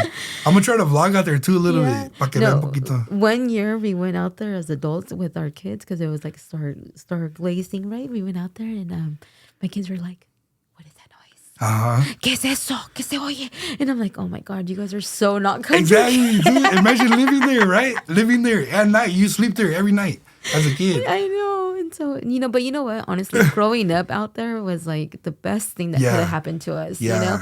Because it was, like I said, it was me and my cousins and like we all played el bote, you know? We played just like with the irrigation system, with that dirty ass water. Yeah. And like, but it was like the best memories, you know? And so, ahorita, we all have our own life and we all keep in touch, but I wish my kids had that. Yeah. Those with their cousins, you know? Dude, watch, I guarantee you, like behind after we turn the camera off, I guarantee you your family knows my family. I'm sure they do. Because my mom, she was the youngest one of the tias. So she was almost like one of the kids, but she was the youngest adult, you know? So she'll be like, she'll be scaring us like, oh, ya viene la llorona, viene, like, it's all dirt roads, especially back in those days. Yeah. So we're all hella kids just running on the dirt road, like, oh, that's crazy, dude. But we gotta say that for another episode. Yes. But speaking of paranormal, have you ever? So first question that I like to ask every guest: have you ever had sleep paralysis? Cuando se te sube el muerto? Okay. I don't, now that I think about it, so when I first moved out at 18, I don't know if it was anxiety what I was feeling, but I remember I was on my sister's apartment and on her couch sleeping, and then I felt like I couldn't open my eyes and I couldn't breathe. So I'm like, I don't know if it was anxiety that was hitting me because I was like, okay, you're an adult, you're 18, like now you have responsibilities, and so I don't know if it was that or if it was like the paranormal happening because it honestly felt like como que te estaban apachurrando y como que like you couldn't breathe. And I remember trying to open my eyes y no podía. And I was like telling myself inside like, oh my God, like you're gonna fucking die like right now. Like, because I'm like, wake up. And I remember seeing myself in my own dream and telling you like, you need to wake up. Like they're going to kill you. Like you need to wake up. And desde entonces como que me da miedo a veces like to fall asleep completely. Maybe that's why I stay up all night. Yeah, dude, me too. Because like sometimes like I do like ever since that episode nunca me ha pasado otra vez, pero like I still remember to this day que I felt like como que te estaban como deteniendo para abajo y como que no podías like respirar bien, and your eyes were so heavy. Yeah. So heavy. And I'm like, is this anxiety because like I'm on my own? Yeah. Like now I'm an adult, Or I'm like, or is it someone like sleeping on me? Because back then I didn't know about spirits or like anything of that sort, Yeah. And so I'm like, what am I feeling? Now that I think about it, I'm like, maybe it was that. It could have been, dude. Yeah. Pero sabes qué? So a lot of people, they do have their first paranormal experience when they move out of home. Yeah. So I think it's all the overwhelming, of everything. Now I had to pay rent. Now I had to pay light. Everything that in Clarksburg life, we didn't pay, Yeah. So like now you're coming into all these things and it's like, oh my God, anxiety hits you as an adult, Yeah. And so I'm like, okay, like I think I'm dying right now. Yeah. Oh man. No, but ever since then, I don't think I've ever had an episode. No, okay. So me, I've never had sleep paralysis. I've never had it como like all my family, they've had it, brothers, sisters, todos. I never experienced, and like what you experienced, I never experienced it. Pero when I lived by myself, when I first moved out of the house for the first time, and I had my own spot, I experienced a whole bunch of stuff too. Yeah. And it was, and part of me too was like, maybe it's because the spirits know I'm alone now, or I don't like, but it was crazy. Yeah. Yeah, that's scary, I can see why you need to sage your home and make sure that it's all safe that way. Yeah, heck yeah. No, al que le pasaba mucho era mi hermano. Mi hermano le pasaba mucho. He's my co-host on here. Yeah. He would get it a lot, and then my mom would get it a lot. And then, mis abuelos, back, them. Pero me, I never got it. I had other stuff, but never sleep paralysis. Yeah. But what about any other paranormal crazy stuff that you witnessed? Okay. Let's take another shower quick. Cheers. So we're talking about ghosts. Yes, cheers. We need to prepare ourselves. Saca las olitas. So one time, I remember I was in my apartments with my boys, and I was like hunched over. You know, like when you open the fridge to like grab something from the bottom cabinet, like your veggies and stuff. I was hunched over. Y ya ves cuando se te levanta la blusa de atrás and the pants, and so you have that one part of your lower back showing, right? I kid you not. I felt when someone went like this on me, and I jumped up and I was like, Max, because that's my oldest name. Mom, Max, stop. And he wasn't there. He had gone to the store with his dad. And so I was like, oh my God. I'm like, what did I just feel? Like, like what? And so, I mean, I literally jumped up because I felt when they like scratch my, not scratch, but cuando te hacen así, cuando te agarran, I felt that happen on me. And I was like, oh my God, I think there's a spirit in it. What the what? We just pretty trying to get freaky over there. No, I want to make sure that que le daba de comer. He was like, give me one of those salads too. It's like, I'm just making chicken. Don't kill me. Damn, that's crazy. That was like the only time that I've ever experienced that. And then also, oh no, también otra vez que me tocó, I heard my grandma say my name in my ear. Like I heard it clear. And I even woke up, I'm like, Mama Catalina. You know, like I heard her clear that it was her. And I was like, what was that? Like, oh, this is so crazy. And so, and then after her passing, it was really hard. Her passing was really hard on me. I mean, I was so blessed, right? She lived to be 88, and I loved my grandma. And she had a lot of grandkids. And the best thing about my grandma was that she made each of us feel like we were the favorite. Yeah. You know, cada vez que iba a Mexico, los traía un regalito, you know, just little things like that. But when she passed, like I couldn't stop crying. And I never dreamt of her until like finally one day she came and she told me like, I'm okay. Y como que ya con eso, como que se me calmó todo. And this last time in November when I had that tough episode that I was going through with my rebirth, I hadn't dreamt of her in years because I think once they're at peace, you know, you're at peace with their passing, te dejan, you know, los dejas descansar. And so I think she felt me feel very, it takes a lot to carry on spirit. And so cuando miró que I was really having a tough time, I remember like, yo me acuerdo que she came out in my dream. And she was holding a little girl, which tells me that was my sign that was my rebirth. Because she was holding a little girl. And like, para el próximo día, cuando desperté, when I saw her in my dream, como que me calmé. Y ya cuando desperté, I told my sisters, I'm done. Like, my rebirth is done. Like, my grandma me vino, me calmó, and she knew that I was, you know, needed her presence to make me feel calm. And yeah, it was like the most nicest. I woke up and I was just like, okay, like I'm cool, like like that's it, you know.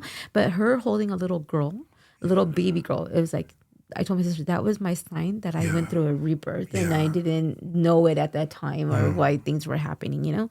And so, you know, I'm always thankful and blessed, and that's the kind of spirits that I do allow. So, but ever since that one scary one, no, I don't feel anything else. Yeah, dude, the fact that we made it through this whole episode without crying is so crazy. Cause like, man, cuando she was holding the baby, that was basically you, that was you as a newborn, right? Yes. That's tight, man. Yeah. Shout out, grandma. Shout out. Saludos a la abuelita. Yes. But you know that's true, man. They'll come through and they'll let us know that they're okay. You know, because us this world, we don't understand it, so we just think, you know, obviously the worst, you know. So they want to come back and be like, hey, no, I'm good. Like, you know, no te preocupes. Like, or there's some people that don't believe you when you tell them like the spirit world and you tell them about like how the universe lines you up on certain things, you know, or with certain people. Message, it's like, no, guys, like believe it, because at the end of the day, it's all energy. You know, it's all energy. And if you feel like intense energy and you feel like that area is not safe or that person is not safe to talk to, then listen to that. You know, the universe will send you signs and it will send you, you know, signals like fires and everything, and you know, to let you know if a person's a red flag or not. And that's, you know, pay attention to that a little bit more. Like before I started more into healing myself, I kind of would almost have like a mask in front of people, like that you would want to make sure, because you're that type of person, you want to make sure they feel welcome and stuff. And at the same time, it's like they're looking at you like, with hater eyes, and you didn't even know that, and so just kind of like pay attention to that. See who claps for you who claps for you. And another thing, if someone ever gives you like a plant or flowers and that thing dies right away, it's a little red flag, guys, because that meant that their intentions were not all pure. Yeah. So just, be a little on the lookout for that. Yeah, I know. Yeah, we love that you're hella spiritual, dude, because sometimes on here we talk about a lot of spiritual stuff. Yeah. Dude, the next episode, we definitely got to talk about hella stuff. Yeah.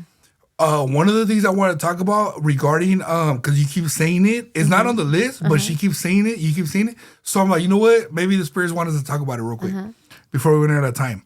So, rebirth. Yeah. Okay, for those of you that don't know, Scorpios, we're both Scorpios. Scorpio is known as the rebirth sign. Like, we're known for a rebirth, So, for anybody watching, do you have any messages regarding rebirth? Like, what does it mean, or how it could help them, or how it's helped you, or just anything you want to say about rebirth? Just because for us, that's our sign. Yeah. And since you keep repeating it, and I feel like a lot of people they might not understand it. Yeah. So the way I look at a rebirth for me is I always tell people think about like a snake when it sheds its skin. Yep. And then it comes back as a new version of that snake, right? I'm not saying like you're gonna be a snake, but I'm saying like think about it like that. Like you're leaving behind that portion of you, and now you blossom into another version of you that is now ready to face whatever challenges are coming that way, whatever blessings are coming that way, and now you've stepped into a more healed version of yourself, a more stronger version of yourself. And for me, it's like I've had challenges, and every time I go through the rebirth, I come back stronger. Yeah. And I come back more smarter, and I'm like more fierce, more like confident, more I can do this, and I can, and it takes me to that challenge, and then you're either gonna grow from there, or you're gonna fall. And sometimes I feel they happen because I think they want to test to see like how much do you want it. Yeah. Do you really want to grow from that rebirth, or are you going to stay where you're at? And maybe if you're going to stay where you're at, maybe that's all you're about to get to. Yeah. And then maybe if you grow from there, then that means your blessing and your calling is bigger. Yeah. And it's going to be more abundance, more love, more, you're going to get to be more you. Yep. And then that to me is what I consider a rebirth. It's like that I'm getting a step higher in my level to be the best version of me and the more healed version of me. Yeah, definitely. Yeah, for sure. Like I said, it caught my attention that you keep mentioning that word, and me knowing that, for Scorpios, rebirth is a huge theme with us. Yeah. So I wanted the viewers to kind of get a little glimpse of that, Yeah. I have so many things to say about rebirth. One of the things that I'm gonna say, just to keep it short, because we're gonna have to do another episode for sure. We're definitely gonna have to have her back. Let us know in the comments if you guys want her to bring her back. No matter what the comments say, we're still bringing you back, because dude, there's like so much, like it's like, because we're supposed to do this months ago, so it just like, and we've known each other for years, so it just built up. Like there's so much to talk about. But okay, so rebirth, for example, right? Think of when you think of yourself, when somebody watching this, think of yourself in elementary. Yeah. You go, okay, that was me, but it was a different version of me. Yeah. Think of yourself in middle school and high school. Okay, that was me, but it was two different versions of me. Middle school was one version of me, high school was a different version of me. And then now I'm a complete different version from that. So it's like, that's one way to look at rebirth, to keep it kind of simple. Yeah. So like me, middle school, my life might have sucked, whatever. I'm like, what, 12, 13, whatever. Going through puberty, that's one version of me. I conquered that, evinced it, and then I went to high school. High school also kind of sucked, but it's like that was a different version of me. Now I'm above both of those versions. So that's why every rebirth is you're improving yourself. Yes. You're stepping up. Yeah. So that's one way to explain it. We're running out of time, but one more thing I want to say about rebirth Have you ever seen that movie La Bamba? Yes. Okay, so awesome. So you know when Bob, the brother, takes him to Tijuana? Yes. And they go with the curandero? Yeah. And he has a snake. He has What a did you snake. say? Yeah, he See? has a snake. Yeah. So he has a snake. And they freaking pull the skin off and all that, right? So exactly. You see? Yeah. My so, spirit guides, yeah. guys. So it's crazy that she used the snake as a reference because I was already gonna say it. So it's like I'll tell you it's a Scorpio thing, guys. You see, we know things. Yeah.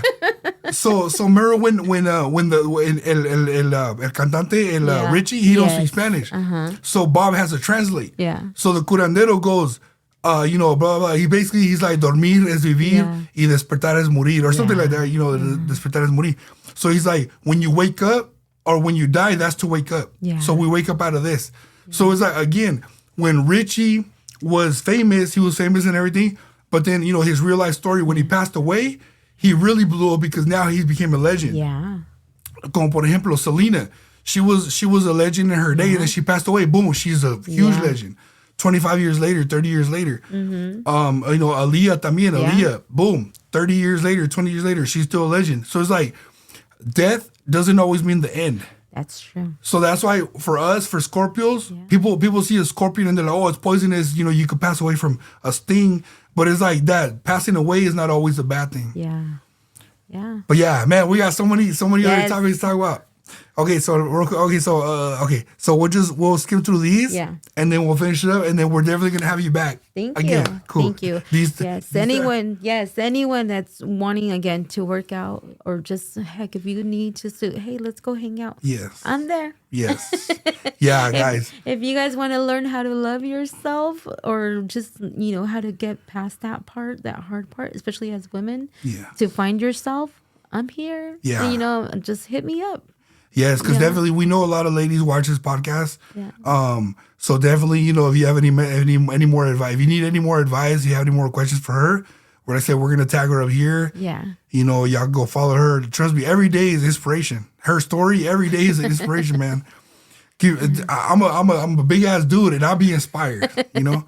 Red flags for sure is when you don't feel you can be yourself. Oh. In either friendship or with a man. Yeah, run, girl, run. You see, that's why you need that fitness journey so you can run fast. Hey, message. That's a good one. No, but en serio, like your energy should always feel you're able to be yourself, and not have that be looked at like, oh my God, me están criticando. And it's like, yeah, we're in our 40s. No mean girl energy. ¿Pa qué? What do you get out of being mean to a person? And you should always want to feel genuine, like yourself, in front of anyone. That's, to me, it's like, no, green flag or red flag. If I can't be myself, then I can't mess with you. Sorry. Yeah, because como por ejemplo, right? Say you're over here on your fitness journey for 2026. All 2026, you try to stay healthy, buff, or slim, or whatever, motivated. And then your partner goes, oh, ¿pa qué te estás poniendo buena? Oh, ¿pa qué te quieres poner todo mamado? Oh, ¿pa qué te quieres, who you getting fit for? Yeah.